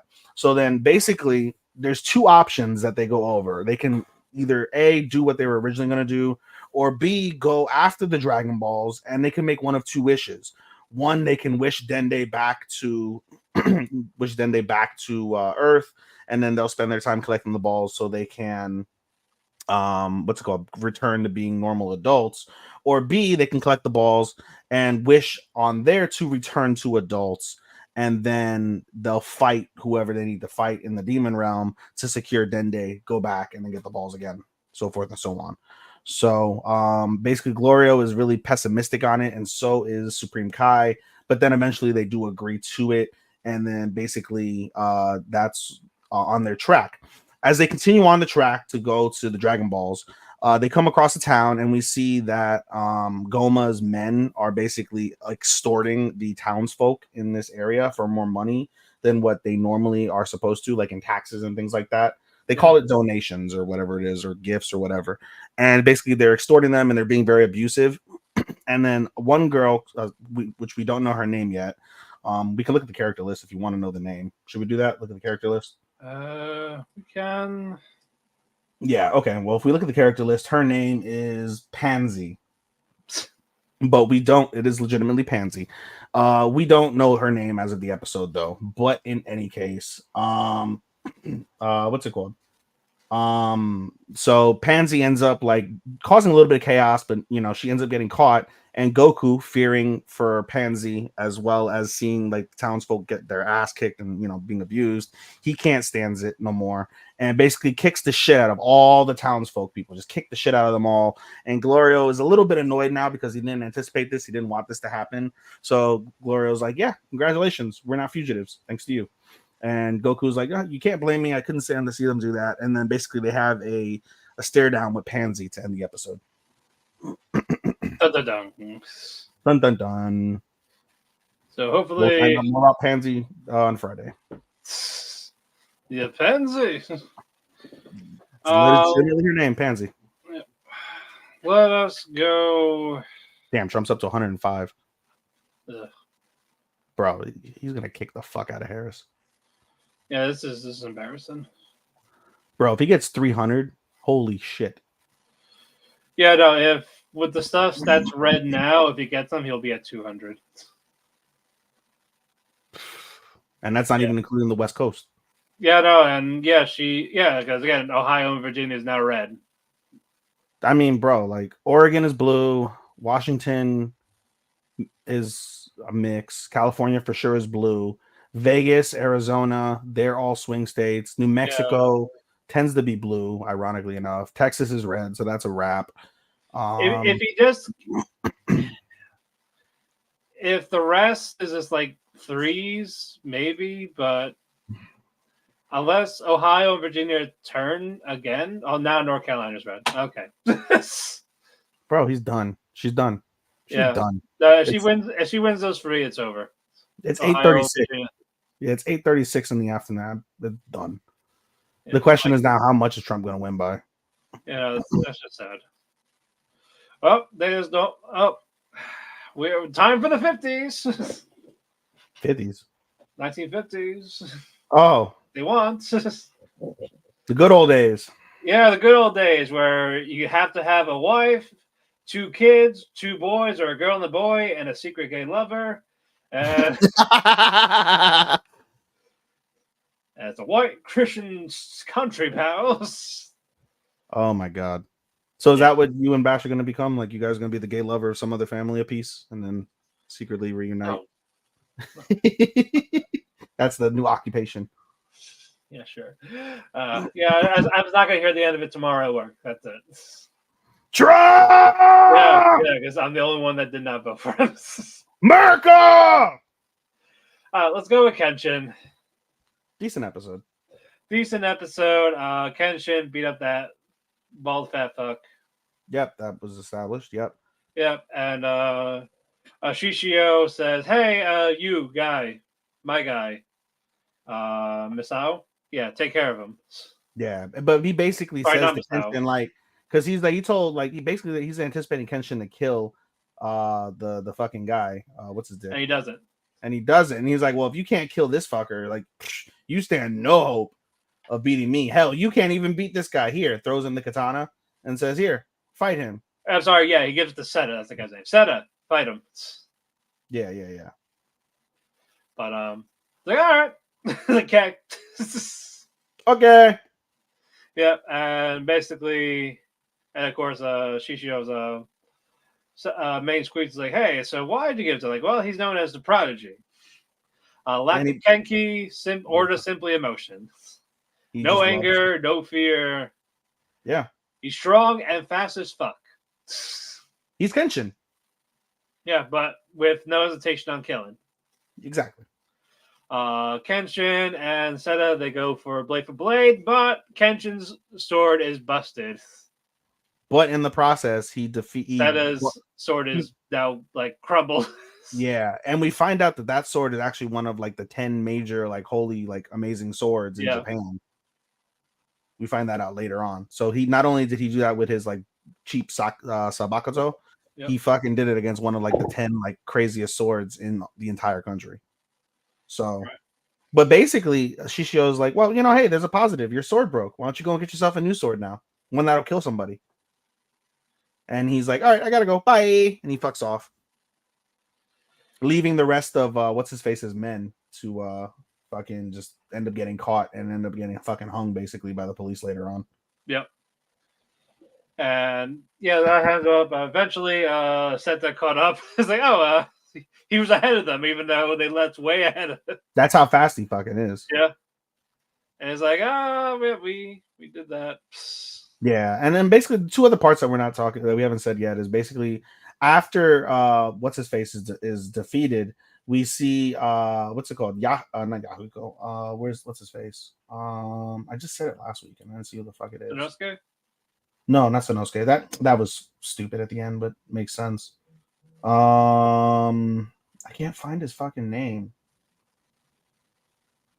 Man, I think I found it on Mal, but I can't go to Mal right now. Anyway, the little boy, he wanted to kill him. He's like, I'm not going to feel complete. My family's not going to rest if I don't kill him. And basically, everyone convinced him, like, no, don't fucking kill him. Like, we're gonna torture him, and put him to death anyway. You'll get your mercy, or not your mercy, your revenge that way by knowing that he's gonna fucking die a brutal fucking death because we're gonna torture him first before we hang him. And they convince him, and he basically breaks down again because of everything with his family and stuff. And so that's cool. And then later on, before he leaves the village, he ends up leaving the village specifically with what's his face, with Aoshi. Yeah. And I'm sorry, not Aoshi, Hajime. He fucking leaves with Hajime. And he's basically gonna end up being taken care of by Hajime's wife, which I thought was funny by that. Everyone's like, "You're fucking married? Yeah, What? I was like, what's this? Someone loves you?" Like, So that was this can't be. So that was funny. But yeah, so before he leaves and with Hajime, he's gonna stay at Hajime's house to be like kind of an attendant, and like his wife is gonna look after him. He visited his family's grave one more time to end the episode. But prior to that episode ending, we see Shishio tell what's his face? Seta to basically gather the other 9 swords and including some of the swordsmen as well. And Yep. he's like, basically he's gonna send them in front of Kenshin. And at the end of the day, like if Kenshin can't beat them, there's no way he's gonna beat me, basically. And so Shishio's like, oh, or not Shishio, Seta's like, okay, we'll do. And he fucks off to go get the other swords and the swordsman to face Kenshin. And Kenshin's new objective basically is he has to go back to like a different town, go to a swordsmith to get a new Sakabato. Because of the fact that he just refuses to get an actual katana that'll kill somebody, so he's just gonna get his blade remade, and and he basically says like, all right, I've already met Shishio, like his men aren't gonna come after me while I'm getting my blade done. He wants to face me like full strength, so I think we're good. So let's just take care of these things and we'll move on. And that's kind of how the episode ends. And then we get an after credit, and it's Sanosuke being lost as fuck in the woods. Moving on. What can we do? Hold on, let me count again. We got 1, 2, 3. Got Orb, Ranma, Blue, Zero, Bleach. And Tower. Let's do Orb, because Orb wasn't as impressive, I think, this week. I liked it. It was okay. We could do Tower. All right, we'll do Tower and Orb. All right, fine. Yeah, what really happened in Tower?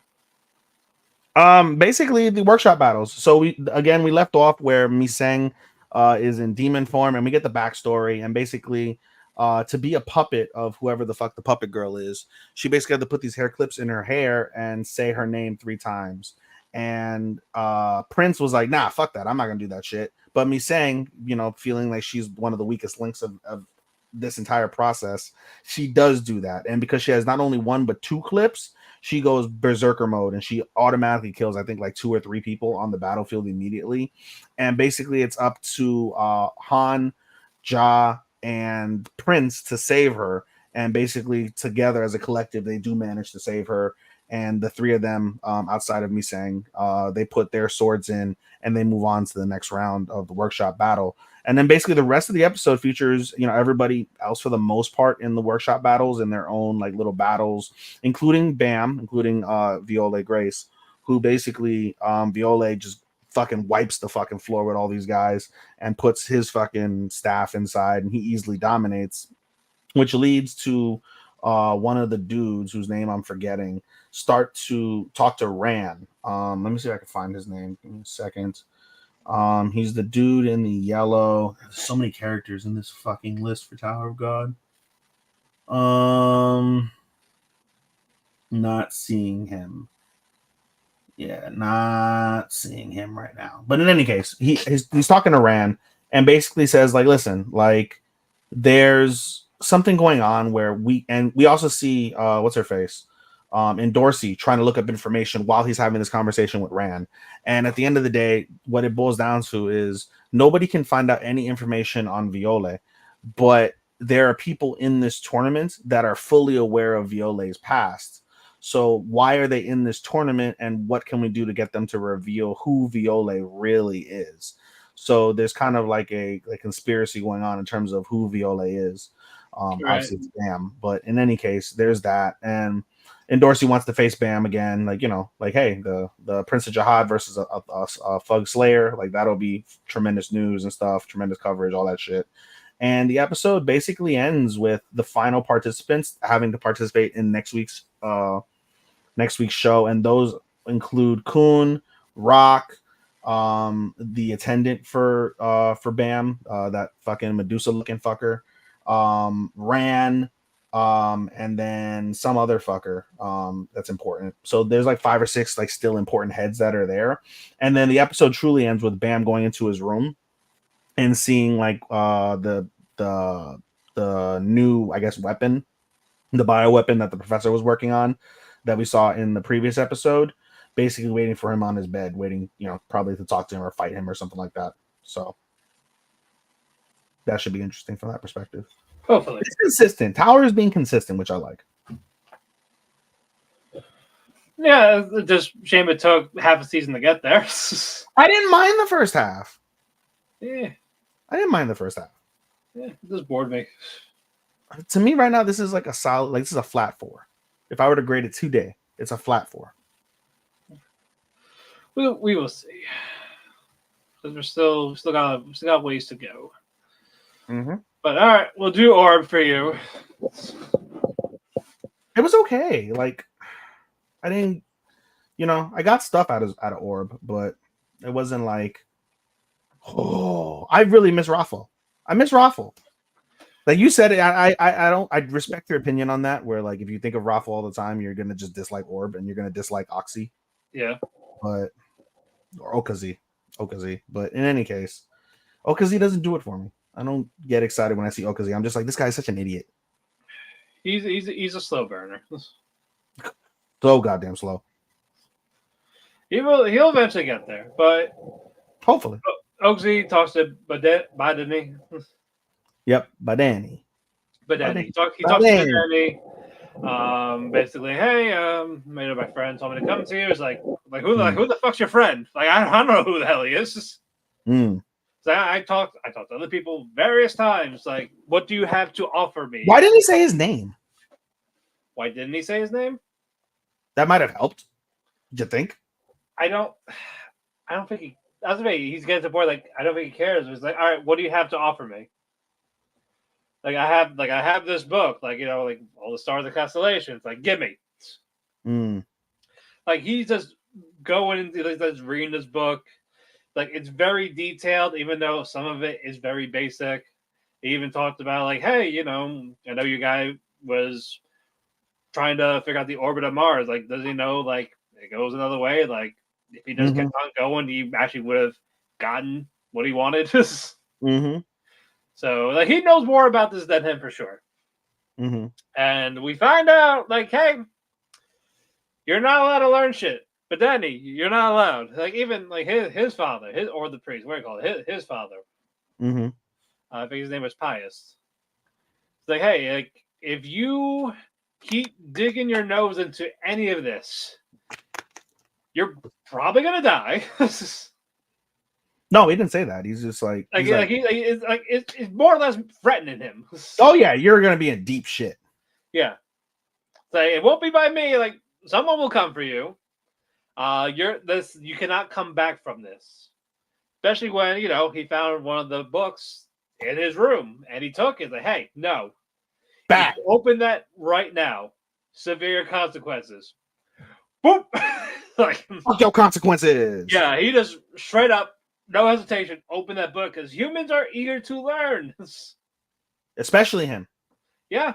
Especially about Emmy. There is more in this universe. Like that, they're not getting it. But I did appreciate his speech though. I appreciated his speech though to the guys. He was getting fucking tortured.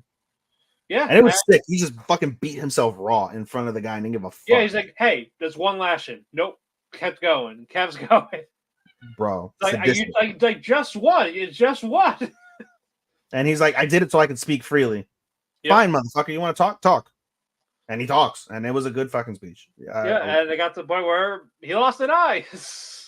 Well, because he opened the book, basically, 2 of the friars took him down. And he's like, all right, well, for this punishment, you're demoted officially. So you're no longer and you're gonna go to you're going to this small remote village where there's really nothing there. And you're forbidden from going to university. And if you even try, you're going to be fucked. We're not going to let you in. So don't even bother trying because we'll make sure that we deny you. And you're going to lose your eyes. And he's like, hopefully you get your vision back. If not, such a shame. Too bad. You did it to yourself. And he puts hot ass wax into his wide open eye to basically burn his cornea. And we see later, basically, like, what's it called? he ended up losing one eye, and the other eye is severely damaged. So that's why when you see him open the book a little later, he has to like use a monocle or like a magnifying glass. You have to read like he needs glasses essentially. But Yeah. so Oxy takes Bedeni to where Raffles research is basically, Right. and they're going through it. But Oxy still has that fear of like looking up the sky because every time he looks up in the sky, he sees these various eyeballs. Mm-hmm. Like he's not allowed to look up. Mm-hmm. But then he actually gives him the glimmer of hope. We want to talk about, hey, the Earth is revolving. Mm-hmm. And it's like, what do you mean? Hey, like watch how I walk. Like watch all this. Mm-hmm. It's not just the planet. It's like it's us. Like we are in that. Like we are in that center of the universe type of thing. Heliocentrism. Yep. So he's like explaining all this, and he gives Oxy like these encouraging words that actually make him look up. Mm-hmm. And he does. Like he looks up. And he's like, "Holy shit! This is the most amazing thing ever!" Yes. It's like, hey, like now you're gonna continue your friend's work. You're gonna continue his research. Donald Trump is gonna win the presidency. Shut up. Pathetic. Ah. And of course, fucking Maine's red. Maine. Maine. What the fuck is in Maine besides woods and white people and Canadians? Maine's nice for stay there for 2 to 3 days. That's it. You cannot spend a whole week there. All you showed me was woods and hills. No, like there's nice water. Oh, water. Yeah, it's a tourist spot. That's really it. That's all it does. To me, it's just the last. It's the last state before. Wait, it is the last state before Canada, right? Can you get to Canada through here? Yeah, you can. Yeah, you can get to Canada for sure through Maine, but Right. because you're statistically close to Montreal, right? Yeah, like about 2 to 3 hours. That's wild that you can get to Montreal before you can get to New York. Yeah, like Buffalo, New York, or something like that. That's fucking wild, Right? Yeah, that's what I said. But oh, Canada. all right, let's go on. Let's go with Blue Box. I love Blue Box.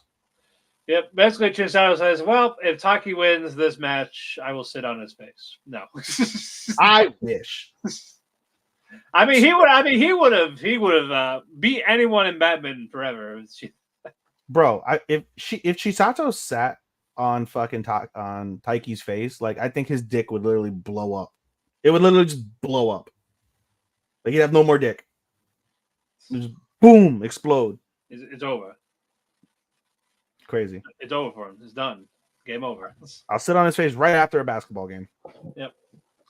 But yeah, Taiki wins. He wins the game. So because of this, Chisato is going to take him to the aquarium. Mm. That's the grand prize. It's me. It's a cute date. Yeah, no, it is a nice day. They're walking around while Taki doesn't know what to wear. They're like, is this a date? Is it not a date? Is it just hanging out? It really is just hanging out. Bro. Yep. He overslept. So he's gonna be very late. He wears what he does night. It's a decent clothes. It's chill. Yep. And Chisato, nice dress. Yep. Looks like a denim dress. Yeah, nice little denim dress. They're walking, see like penguins. Mm-hmm. Anything you see in the aquarium, they got it there. Yep, fish. Yep. All that. They got fish, they got sharks. Penguin. They got stingray.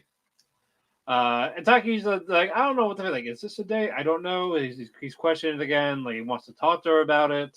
He's kind of off throughout the entire day because he's staring at her, then staring at the space, and thinking about things. Like he's like kind of all over the place. And Chisato basically kind of like takes that in a different light and basically asks Taiki like, "Hey, I brought you here because I wanted to talk to you." And Taiki's like, "Does she like me? Is she gonna ask me out?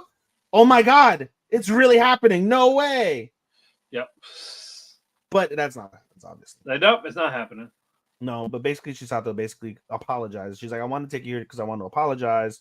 I was really insensitive to what I told you. Like, it really affected me, and I don't want you to think like I'm looking at you negatively or down on you or anything. Like, I think, all this, I really think the world of you and like your ambitions and things. And Taiki was like, oh, of course she doesn't like me. I'm me. The fuck? Why would she like me? Yeah. But does give her like nice like approval and was like, he kind of falls to the ground at first, and he's just like, the fact that you still like it's been a week, and the fact that you still harbor these feelings is very flattering, and I appreciate that, and it almost makes me feel actually really bad that you have these feelings because there was nothing for you to ever like be upset about. Like, I'm just what's it called? I get over those things quickly. Those things don't affect me. Like, like that's just how you felt, and that's fine. And you're not wrong, but that's, I didn't think anything of it.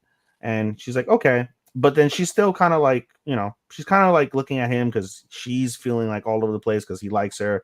And then he has an idea, right? And she squats down with him and he starts texting her, right? These like the images. And if anybody who has Line, do you have Line, Matt? What do you mean, like The app Line. That's actual for thing. the scooter? No, Line for the messaging app. Oh no. That is a legitimate app, like, and it's mainly used in Japan. I have it for shits and giggles. I don't use it at all, but I have it on my phone. Gotcha. And one of the key things about it is you can actually buy. Sometimes they'll release them free, but I've never seen any free ones. You can buy sticker packs, and so he downloads a sticker pack and he says, "Hey, I want you whenever you want to talk to me about anything, whenever you're upset, whenever you're in trouble, send me this sticker. All you have to do is send me this sticker. Yep. I will come to wherever you're at and we can talk." And he sends the sticker, and so she downloads it. And I love, by the way, and what's her face does it too. I forget her name, the pink hair girl. Hina does the same thing. Like, they cover their mouths. I think it's the most adorable shit ever. But she does it, and she downloads the sticker pack, and she starts sending the stickers. She starts sending a bunch of stickers, and he's like, "Okay, well, you want to talk? What's going on, right?" And then he's just like, they just have a good time basically when it's all said and done. Right. I don't know what else happened in the what else would that be? Oh yeah, I do remember what I do remember the next piece. Do you want to talk about it? Yeah, we can talk about What do you want to talk about? Oregaru season 3 flashbacks. Bro, it looks just like it. Yeah. This feels just like Yui, bro. Yeah, what you call it? Hina was about to, was gonna visit Taiki. But no, yeah, they were at a sports clinic. Oh, sorry. Like healing type of thing for after you work out. Yeah, they were working on their legs. Nothing sexual at all, ladies and gentlemen. Just legitimate like sports. Hina does their exercise. Yep. And talks to Chisato there.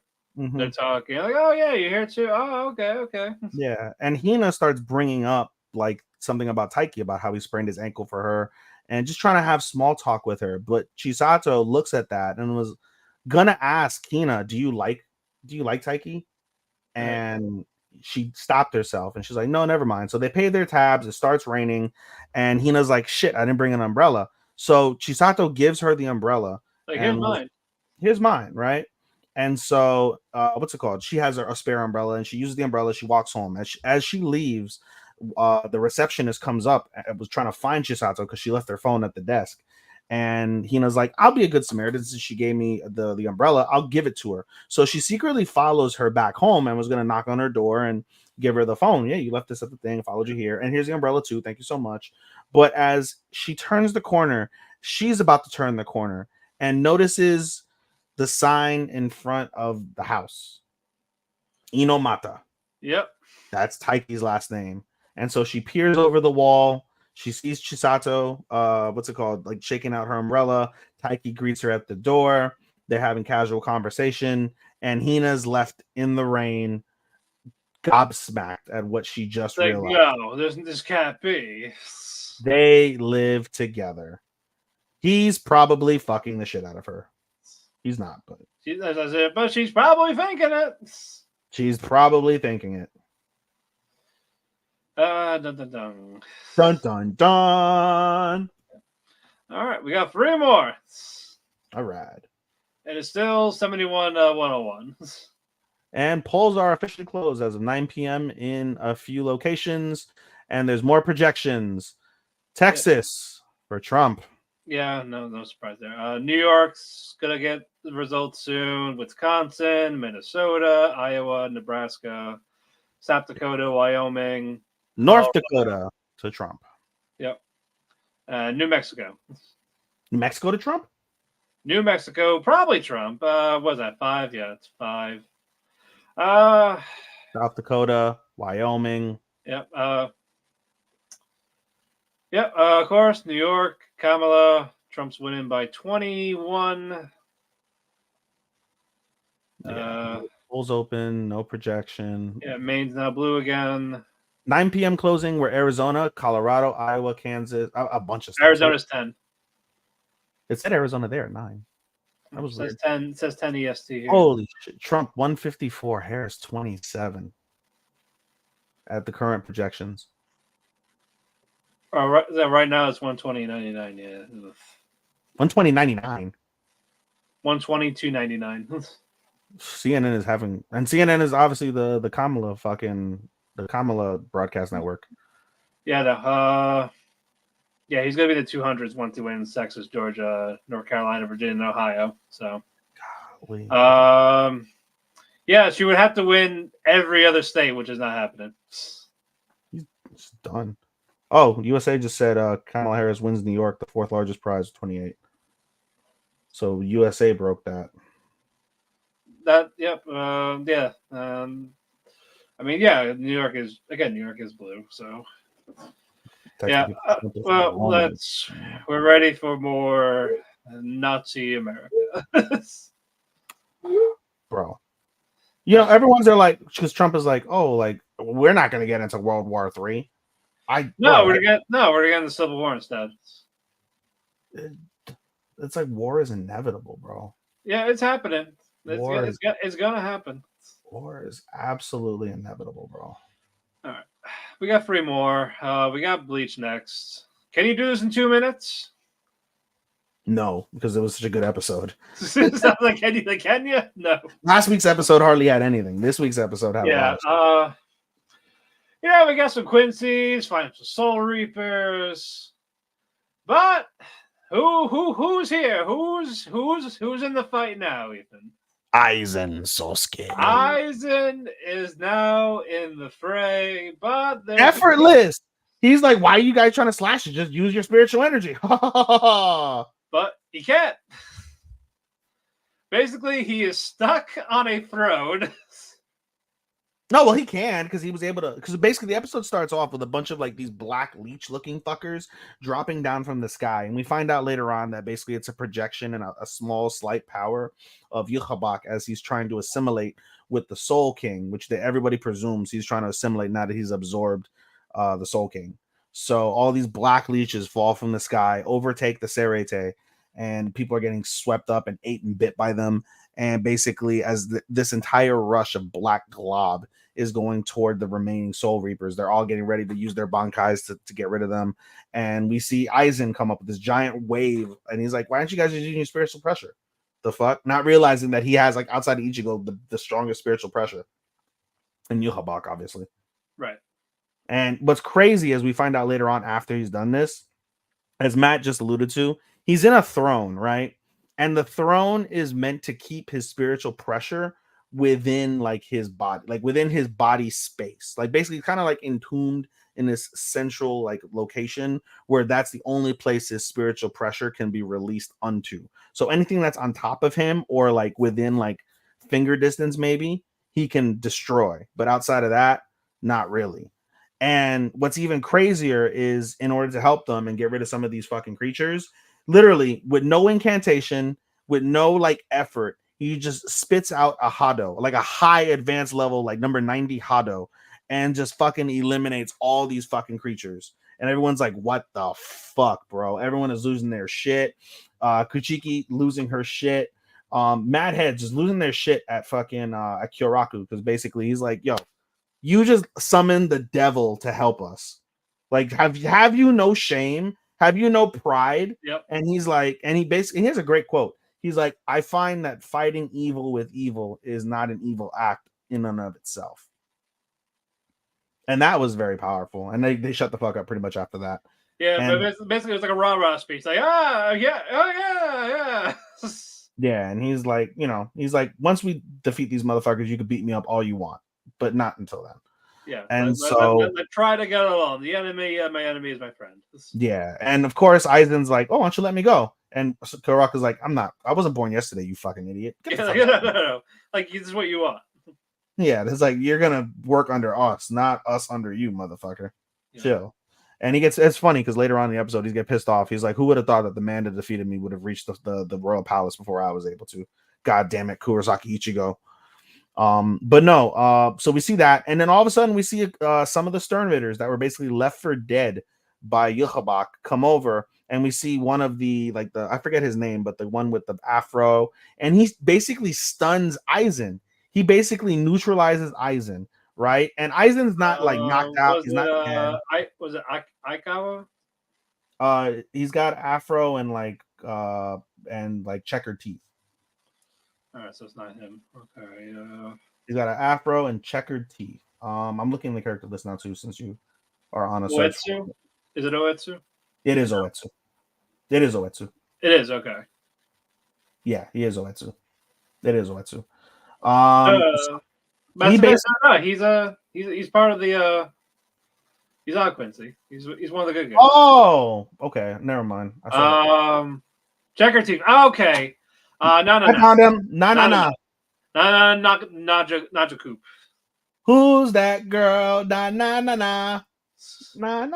Anyway, so he comes in. He's able to stun Aizen. He's like, wow, like he thought that would kill Aizen or like at least render him unconscious. So Aizen is frozen, but he's not unconscious. He's like, wow, you're not unconscious? Wow, you're fucking Satan. And he's like, we're come to destroy you guys. Ha ha ha ha ha. And then Baz B, who has obviously been one of the cooler Sternritters, just puts a hole in him with his fucking laser fingers, his Kenny Omega fingers. Just fucking puts a hole in him. He's dead. And Baz B is like, listen.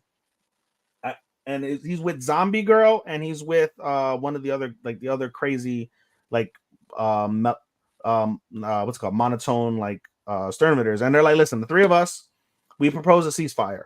We're not going to attack you. We won't let anybody attack you, including our Sternritters. We want to go up there with you and kick and kill. We want to kick his ass, Yhwach's ass, and kill him because he left us for dead. How dare he abandon us after everything that we've put ourselves through and all that we sacrificed for? Fuck him. We're going to join your forces and we're going to kick his ass. That's right. So they're like, all right, well, cool. That works. And then from there, we see what's it called? We see Shinji's folks, whose names I'm also forgetting. Like they're that eclectic group of people, right? And the Holified people, and they join the fight, and they bring out basically some like mysterious clear goo, which is basically the membrane of it's the membrane of the worlds between all the different worlds that basically Ichigo is part of, like the precipices basically. And so they spread that there as like a layer, and we see what's his dick, I forget his name, Mayuri, there we go, Captain Mayuri, call up this giant tower thing, right? And that's going to be the precipice of the gate that your what's his face, I always forget Uraha or whatever the fuck his name is. I always forget how to pronounce his name. No. Uraha, Kisuke. Okay. Kisuke. It's difficult to say Uraha, but in any case, Kisuke is basically making the gate so they can go to the Soul World. And before this, though, we see Kyoraku call any able-bodied Soul Reapers that are still alive to report to the Department of D&D. And so they do, and basically he gives his rah-rah speech. We see Shinji's people, which is pretty cool. They change back into their old Soul Reaper gear just for prominence's sake. So that's pretty cool, since they were all former Soul Reapers. And Kyoraku gives the rah-rah speech of how they're going to go and they're going to help Ichigo. He's like, we don't know the status of Ichigo and his people. We don't know the status of Squad Zero. but we're gonna go up there and we're gonna do our best and we're gonna fight to the death because that's what we do. We're gonna protect all of the universe basically, with all of our powers, and that's what we're gonna die for because that's what we do. And everyone's like, yay! So they get ready for that. We even see what's his face, Ken. We see Ken. Yes. And Ken is there, and he fucking is going to participate as well. So basically, all the major captains that are still alive, and some of the good lieutenants, they're all going to go up there to the world. Yep, they're going to the royal palace, and so there's that. But before we get, actually no, that's the end of it. Then we get the after credit scene. The after credit scene basically is Ichigo wakes up, and Orihime manages to not only save what's her face's arm, Yorichi's arm, manages to save her arm, but basically restore Ichigo as well in the process. But she's tired and she's hungry, right? And so everyone's like, fuck, we got to figure out how to get there. But they've already fallen down. And we find out also Kon, who was hidden in Ichigo's clothes, of course, is the one that actually did save Ichigo from falling down to plummeting from his death. So, and then we have a funny scene with them like praying that, rest in peace, but he's still alive. But basically, they're trying to figure out how do we get back up to the royal palace? How do we get back up to Yukabak? And basically, Yorichi summons someone for help. Who's the person that she summons, Matt? I don't know. You tell me. I forgot the guy's name. Grimjaw. We now have Arrancar coming in to help as well. So not only do we get Aizen, not only do we get Shinji's friends, we've got the Arrancar now stepping in to help save their world from Yukabak and the Quincy's. So it was a lot of stuff going on, and a lot of it was. You're like, awesome. You know what? We didn't give you a lot last week, so let's make up for it. Here you go. We're sorry, bro. Here's Thanksgiving feast on a poo-poo platter right in front of you. Now watch us give nothing again. I'm sorry. No, I wouldn't think so, but we'll see. You never know. Our co-main events, ReZero. Oh my god! So a lot of stuff happened. A lot. But Subaru, Julius, and what's that guy's name? Man, Crush. Trump is even ahead on the popular vote, 52-46. Yeah, and Crush, they're fighting greed. Sorry, not greed. Gluttony. They're fighting gluttony. Mm-hmm. Not doing well. Nope. As I hate, Subaru, do not give me your name. That's it. If you do, yep, you're fucked. You'll be just like Ram. Yep. So Julius tells Subaru, they take Rush, get out of here. I'll fight greed. Okay. Yep. So he goes inside, where they see Lust and a giant dragon. Crush does her sword skills, beat up dragon, slashing its eyes. Like fuck. Kill the dragon, damn near. Kill it for now. Incapacitated the dragon. Yep. And of course, Lust is like, hey, you're done now, and beats them both up and step it on Crush's titty. It's a very say, hey, malleable titty. It's a malleable titty. Say, don't you want this? It's a nice bouncy opie. You like bouncy opie. Yeah. Or do you want this? And she turns herself into fucking Amelia. Yep. While it's going on, Cornelius was talking to Amelia, like, are you a virgin? Important question. Are you a virgin? Say, what's a virgin? Thank God. Thank God. Yes, you're untouched. Yep, but so now she's no longer Amelia. It's wife number 79, even though this one over there is like 150 something. 144. Or something. Do you not know how to count?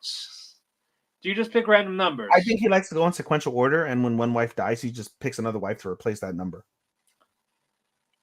Maybe, I don't know, but still. But that wife is fucked up in the head, emotionally, fucking psychologically tortured, and literally Regelius is like, "Oh, like you're doing a great job, not smiling like I asked you to." Yeah. Yes, master. Like, remember, her wives are for kissing and not talking. That's what he's doing. That's what he's fucking doing. That's a great line. That's a fucked up line, but hilarious. It is a fucked up line.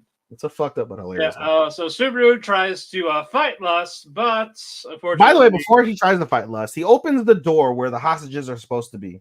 What does he find in there? What does he find there? A bunch of flies. Yeah, all the flies. And with that discovery, the dragon, and seeing Lust transform into basically anybody he wants, we find out that all the hostages are dead because now they're turned into these giant fucking flies and other animals that she can turn into. She can turn into humans, she can turn into animals.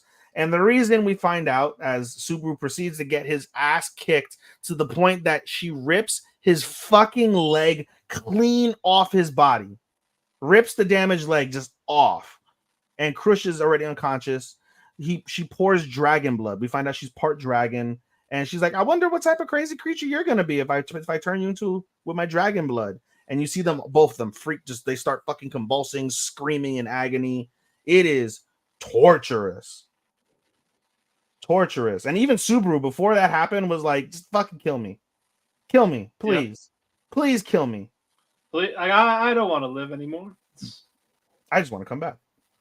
Yeah. Nope. I'd be traumatized, but. Nope, that's not what happens. Nope. What happens, Matt? The dragons. Well, several things happen, and you're going out of order. So let me pick up.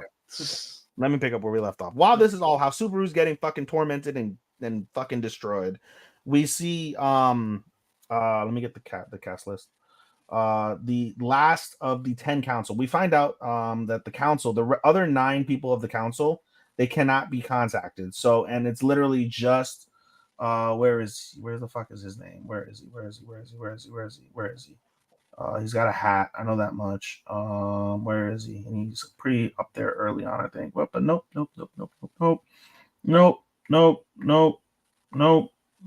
Where the fuck is this guy? Kiritaka. Here we go. It's Kiritaka and the other princess. Who was the princess? Anastasia. So it's Kiritaka and Anastasia. They can't get in contact with the other 9, and they're like, "What the fuck are we gonna do? Like, we could presume they're dead. Like, what are we gonna do?" And who busts through the window? Fucking Raph. Raph busts through the window. I thought she went home.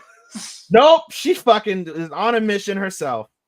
And so now, basically, Kiritaka sends Anastasia off. They run away, basically. TV and Hetero are going to fight it, even though they're still wounded. Because they're sharing the curse to like share the wounds. Yeah, so Mimi is still mortally wounded. Yeah, but they're still alive. They're just damaged. So they're gonna fight Wrath, which is not gonna end well, probably. Yep. And basically, while that's going on, while that goes on, Reinhardt is still trying to stop his dad on his drunken little rampage. Like, hey, give me my queen here. Give me Felt. Nope, I'm gonna kill that bitch. But what's it called? Distraction from Bugs. Yes, Bug on Felt's face. And Felt knocks him out. Well, sorry, Reinhardt knocks him out. And yeah, the person responsible for those bugs was Otto. Otto is safe for now. Yep, because he met one of the witches. He met Gluttony, the real Gluttony. Yeah, the real Gluttony. Yeah, so basically the person that Reinhardt is currently facing, not Reinhardt, Julius. The person that Julius is currently facing is like the lieutenant of Gluttony. That's not the real Gluttony. The real Gluttony has not been seen since Otto ran the fuck away, so he didn't get killed. So, but yeah, he's safe for now. Uses the bug distraction. What's her face? Felt is pissed at him, but still grateful they're alive. And Felt tells Reinhardt, "Let's end this. Go show them who the fuck you are. Go be reckless. Show them who the fuck Reinhardt and Felt are." Yes, Your Highness. And he yes, ma'am. Yep, and he fucks off to do whatever he's going to do in the next episode. It's probably not going to matter because it's definitely over with how this episode ends. We'll get to that in a bit, but and while that's happening, Matt, Lust puts her blood into Krush and Subaru. And that's what I said before. Yeah, they just start fucking convulsing, screaming in agony. Yep, it's like, what? I wonder what you guys are going to turn into now. But the dragon saves the day. Yeah, and the dragon, of course, fucking Take Subaru. Take Subaru and crush.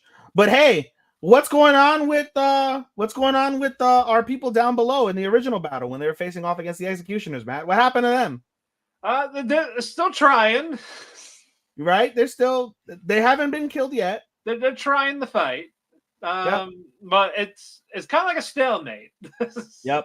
And then Lust does something, Matt. What does Lust do? Well, you know how the town is basically water. Yeah, I remember that part. We're gonna flood everyone. Yup. So release the water gates. The town's being flooded. Yup. And fucking Subaru falls off the dragon. And he is drowning. Garfield sees this, and that was the cliffhanger of the Subaru going deeper underwater. Is he gonna die here? Is he gonna be saved? Yes, but then also, I think it's the after credit. We get an after credit scene, right? And we see basically Amelia has been changed now. She's in wedding garb, and she sees the town, and she's like, "Oh my god, I gotta go out and do something." And wife 154 is like, "No, don't. It's too late. You can't do shit, and you're gonna get killed. Let's not do that."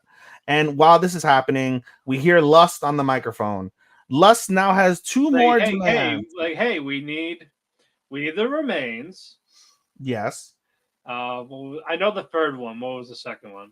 A tomb of some description, a sacred tomb. The tomb, there's some type of book. Yeah, some type of book. And 3, the wedding for Cornelius and Amelia to happen now. Right the fuck now. Yeah. So there we go. All that's gonna happen. This is peak fucking thriller. This is more of a thriller to me than a drama. Yeah. Psychological thriller is what ReZero is. It is. It is a psychological horror isekai. Is it a horror? No. I just call it. It feels horror-y. Yeah, for sure. It could be. Not horror. Yeah. All right. So if Trump wins the states he's leading right now, it's over. Yeah. Kamala's projected to win Illinois and some other shit. I'll see in a second. Is it no Rhode Island? No, she won Illinois. And Rhode Island. She won Rhode Island already. No, I guess CNN's behind. I'm looking at CNN right now. Yeah. So right now, Trump is one. She's leading New Mexico, Colorado, Kansas, Missouri, Iowa, Michigan. Really, they have Colorado as red right now, from what I see. I gotta hear. I mean, I'll refresh it, but Trump is winning Minnesota, Wisconsin, Carolina, Virginia, Georgia, and Maine. If he wins those, that's kind of a wrap. It's a wrap. Even if she wins California, there's no point. Dude, this is resounding. This is a squash match. This is Braun Breaker Ricochet. Yeah. This is Obafemi versus his first 50 opponents. Yeah, but not good. That's the only difference. Yeah, no. But anyway, we have our main event. Ranma 1/2. And where are the nips? Where are the nips? The things they got rid of. Release the nips. Give us nips. Release the cut. We picked up where we left off with Ryoga chopping off Akane's hair. And this kind of just stopped the fights. Mm-hmm. It's like, hey, you okay? You want to talk about it? It's like, hey, no. you know what? You can hit us. This one free shot. We owe you that. We are sorry. And just not like a punch, a kick, just a slap across the face to both of them. The fight's over. Akane just walks off like she has to go see somebody. She has to see Sensei. Yep. Because she only wants his approval. Yep.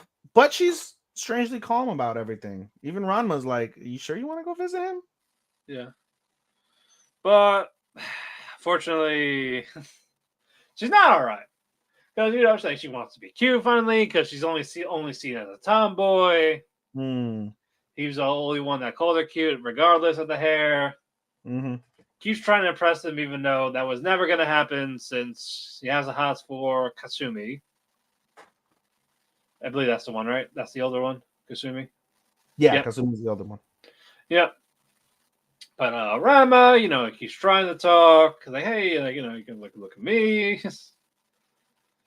Say, I think you're cute. They're kind of like, hey, your approval means nothing to me.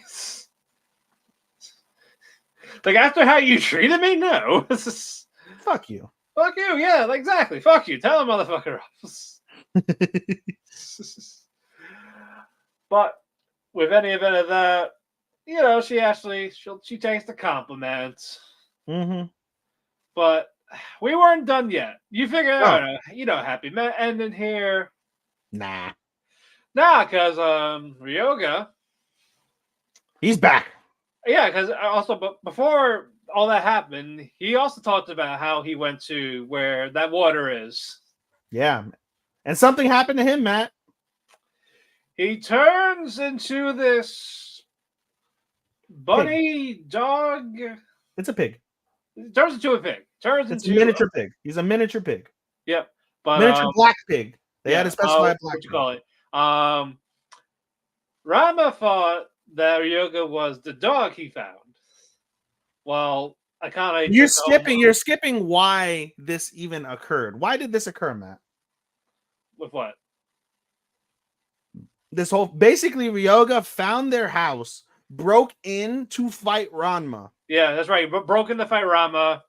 But Rama fights him, and of course, they both end up falling into the water. Into the water. So Ranma now in her, I guess you say her, loose top, tits are like bouncing. Lots of tits this episode. Lots of everything this episode. We'll get to that later. Even got her titties grabbed. Yes. Like, hey, calm down. This is no. I love a little side piece. I love that they actually give her the female reaction of like, oh my god, that turned me on. As soon as like her tit gets a solid grab. Yeah. It's like, wow, okay, like she feels like a woman too. But yeah, Ryoga wants to fight Rama, found the house. Doing this in the dead of night. People are sleeping. People are trying to sleep. Yes. But they fall in the water. And Ranma chases after Ryoga, sees a dog, and was like, oh, you're a dog. You fell in the dog water. Yep. It's like, well, I'm going to take you with me. And he does. And, well, Kane, as she finds a pig, she wants to take care of it. Like, oh, poor thing. Yes. And he's like, hey, what's with the dog? What's with the pig? That dog belongs to our neighbor. Hey, puppy.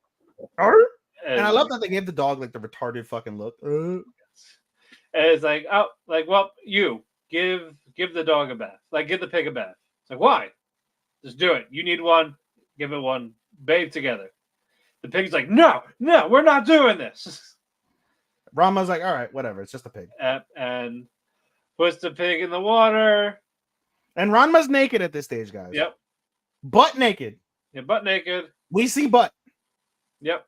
She got a nice butt. I mean, it's tough to comment on the figure considering Ranma's like a 15-year-old girl. All right, but still a nice figure for a woman. Like it could have drawn been very nice. Flat. It was drawn very nice. Yes. So it could have been flat like the male version is, but no, very curvy. Very supple. Looks very supple. Didn't need to be, but here we are. Supple Ranma. Exactly. Yeah. Now the cat's out of the bag for both of them. Yes. And lots of screaming. They say, hey, you cannot like she cannot see you like this. But Ranma has no tact because like she's just butt naked. Like presumably there's vag. She's just not giving a fuck. Like Yoga's now seeing your vag. She has no sense tits, of like embarrassment ass. or anything like that. None. Just none. Zero. Yeah. None whatsoever. I got a random question that's pretty degenerate. All right. If Ranma loses her virginity as a woman, turns back into a man, then turns back into a woman, does it grow back? Or is it not? That's it. She's not a virgin. I think that's just it. No hymen regrowing. No. Okay. Yeah, I think that's it. Just curious. Could be wrong, but I think that's it. If only we can ask the mangaka. I mean, yeah, you can tweet him out. That will not get answered, and I will probably get a knock from the from some sort of State Department of what kind of shit am I into. Yeah. Anyway, But closing thoughts before we got. Wait, did we close Ranma? No, Yeah, basically, no, we Oh, didn't. yeah, Really... I said, yeah. Akane, did she walk in on them? No, Akane doesn't walk in with them, but basically they turns back into the pig, basically, and then the pig ends up cuddling with Ranma, and the pig ends up cuddling with the pig ends up cuddling with Akane. Basically, Ranma wants to show Akane that the pig is Ryoga, so she's really cuddling with Ryoga. She cannot get near this pig. And basically ends up waking up Akane with the pig and ends up kicking them both. And they because what you call it? Ranma landed on top of her. Yeah, and looked like, oh shit. And then the next morning, everyone laughed. They're like, hey, it's perfectly fine. You're a healthy man. Makes total sense. Just be quiet. Just be quiet. Yeah, just don't do that, right? Just don't let us know that you're doing that. People are trying to sleep. Yeah, just if you want to get it in, do it when we're not home. Do it. Yeah. Quieter. Just be quiet. Yeah, just we don't want to know about it. We can hear everything. Have fun. We don't want to know about it. And then we'll have Nabiki go, hey, $5 for a set. Yeah, right. Meanwhile, she'll definitely sell it to that other guy. Oh, in a heartbeat. But no, then the end of the episode ends up Akane is just like rolling her eyes like, I can't believe this is this fucking family, while she's like petting the pig who's really Ryoga. I'm hopefully maybe she'll find out next episode, maybe a little while. It was still funny. It was a funny as fuck. I know it was funny. No, this is funny. This is a funny episode. I like the characters. I do too. Yeah. But closing thoughts. Trump's gonna win. Yeah. I'm gonna actually close it. I don't want it. I don't want to look at it anymore. You don't want to stay on live until you get tired? Nope. You're good. It's too depressing. You're good. All it's right. like, I am not surprised, but disappointed. I'm not surprised either. I'm not surprised, motherfuckers. But I could still be disappointed. I mean, it just shows where we're at in terms of as someone who's not very tactful at all, I still manage to hold some sense of decorum in my life. Yeah. And the fact that we vote for such an undecorous human being to be the actual representative of the greatest nation in the entire world. I love how they say Kamala's too old, but Trump is 20 years older than her, but that's okay. I've never heard Kamala was too old. That's what that was all over Twitter. That was a trending thing. She's too old, even though she's 60? No, she's 48. Hold on. Kamala Harris is 48 years old, dude. She's not even 50. Hold on. She doesn't even hit menopause. She's 60. She's 60. Is she 60? Yeah, 1964. I don't know why I saw fucking Yeah. No, she's 60, but she's too old. But a guy near an 80 and hopefully dead in a couple of years is okay. Realistically speaking, it goes back. If we want to talk politics for 2 seconds before we go, it's just I firmly believe if there's an age minimum to run for president. So in case people don't know, there's an age minimum to run for president. It is 35 years or older. You have to be a minimum of 35 years of age to run for the president of the United States. And so if there's a baseline minimum for this, why is there not a baseline maximum? Why is it you cannot run if you are over the age of 65? Right.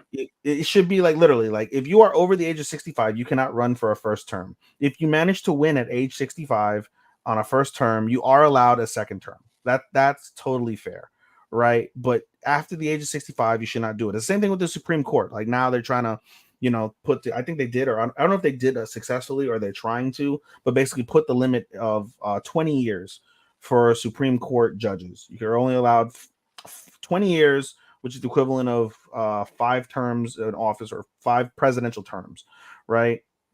Depending off, give or take, whenever they get voted, etc., so forth and so on, right? But if you're putting those minimums and maximums, it should be all across the entire government. As a nation that is getting younger, realistically, we are getting younger when you really think about it. The baby boomers are dying out, and we understand that the majority of the wealth are held by older folks. And so obviously their voice, their rule matters. But to that same degree, where you have a country that's being driven by the youth in one shape or form or another, the fact that we don't have youth actually making these collective decisions is really, really damning. Yeah, it really is these elderly boomer, we want to call it, still stuck on, hey, this is how we did it. We loved it. You're stuck with it. We're gonna make sure you love it. I would vote Republican if there was a progressive one, but there's not anymore. That's called moderatism. Sure. A progressive Republican is a pure moderate. Yeah, but we don't have those. It's just literally far left, far right. Yep, That's really what it is. And I'm just saying, it's no longer a Republican, Democrat. It's now just conservative and liberal. That is it. And it's just, at the end of the day, like, I'm the same way. I'm very moderately based, like, I totally believe in the death penalty. I firmly believe in the death penalty. I believe in the Second Amendment, but I also believe in recreational and liberal use of marijuana. I believe in gay rights. I believe in abortion. Right. So where do you find the moderatism within these wide ranging topics? Then there is no such thing anymore in this country as it stands. We don't even have a viable third party. It's not even close. There's no such thing as a third party in this country that represents a little bit of this and a little bit of that. Like, it's literally, you're either on the farthest of left where you want to see freaking babies having God knows what happened to them, or you're on the far right where you want to see those people just get absolutely slaughtered on national TV like they do in like third world countries. Like, what are we doing? What are we doing in today's society, man? We're not. It's not gonna get better. We definitely need those young people for sure, because this old way of thinking is. It's a catch-22 though, because even then with the young people, we know so many young people that are so disenfranchised that they take their right to vote and they just shit on it, and they let it they don't take advantage of that. They take advantage of their voice in all the wrong ways. Yep. And when your voice matters for something that's just and right for the betterment of the universe and the betterment of the biggest superpower in the world that can blow up the entire world. The United States, between the United States and Russia, we have enough nuclear arms to literally blow this planet up to smithereens. And we're letting old crotchety motherfuckers rule those things, and the young people that the young people that have sensibility are just completely disenfranchised and completely shunned. And where are we at? But we're gonna get out of here. The people that did vote for him, fuck you, and the people that didn't, for what little our what's it called? What's the word I'm looking for? Not nomination. Endorsement. For what little our endorsement, Matt, we endorsed Kamala Harris. It means absolutely fuck all. Regrettably, but like overall, we need to do better. Better candidates, like actually people. Kamala was not a strong candidate whatsoever. We endorsed it because it was the lesser of two evils. But the principle of that shouldn't always be. You should never be in an endorsement where you got to pick the lesser of two evils. Yeah, like that's what I said. We gotta do better. And that's the opposite way. There are plenty of people that voted for Trump because they think he's the lesser of two evils. He's not, in our opinion. But in any case, the principle of you even having to say that out loud, that we got to vote for one of the lesser of two evils, that's not beneficial in any way, shape, or form for progression of any sort, whether it is positive, negative, Democratic, Republican, liberal, or conservative. There's no such thing as nobody's winning. No, except the worst of Americans. I feel they're the ones winning. Yeah, because Trump says the quiet part out loud, and that's what they want to hear. That's why they're here. This is the ugliest part of America is winning tonight. Yep, and we get 4 more years of this. Thank God it's only 4. Thank God there's no caveat where it's like if you lose 4. And let's see how much damage you're gonna do, because we still got Project 2025. We got people like me, people like my spouse, and all that. Just basically, hey, fuck you. Yeah, people that look like me, bro. I'm Puerto Rican, and there is a numerous amount of Americans that think that people like me aren't even United States citizens. Nope. So we're both in a shit boat going in the same direction. Yep. So I'm not looking forward to it. Guys, good luck. Thank you to Chairshot, Dirt Sheet, and W10 for hosting us. Thank you, Sean, for being our editor. We'll see you next week. I'll see you on Monday. I'll have Chris here. Oh, yes, me. Good night. Sayonara, motherfuckers. Yeah.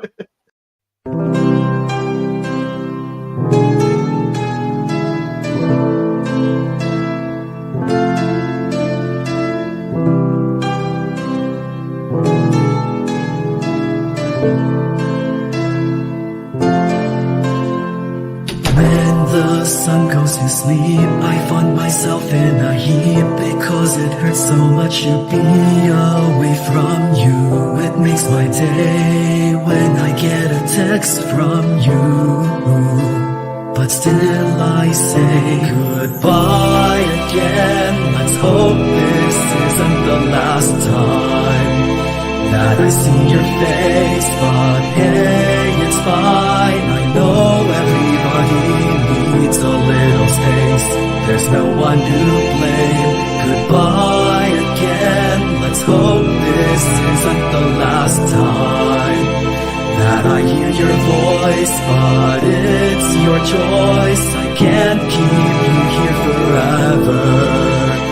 Just promise me that you'll come back.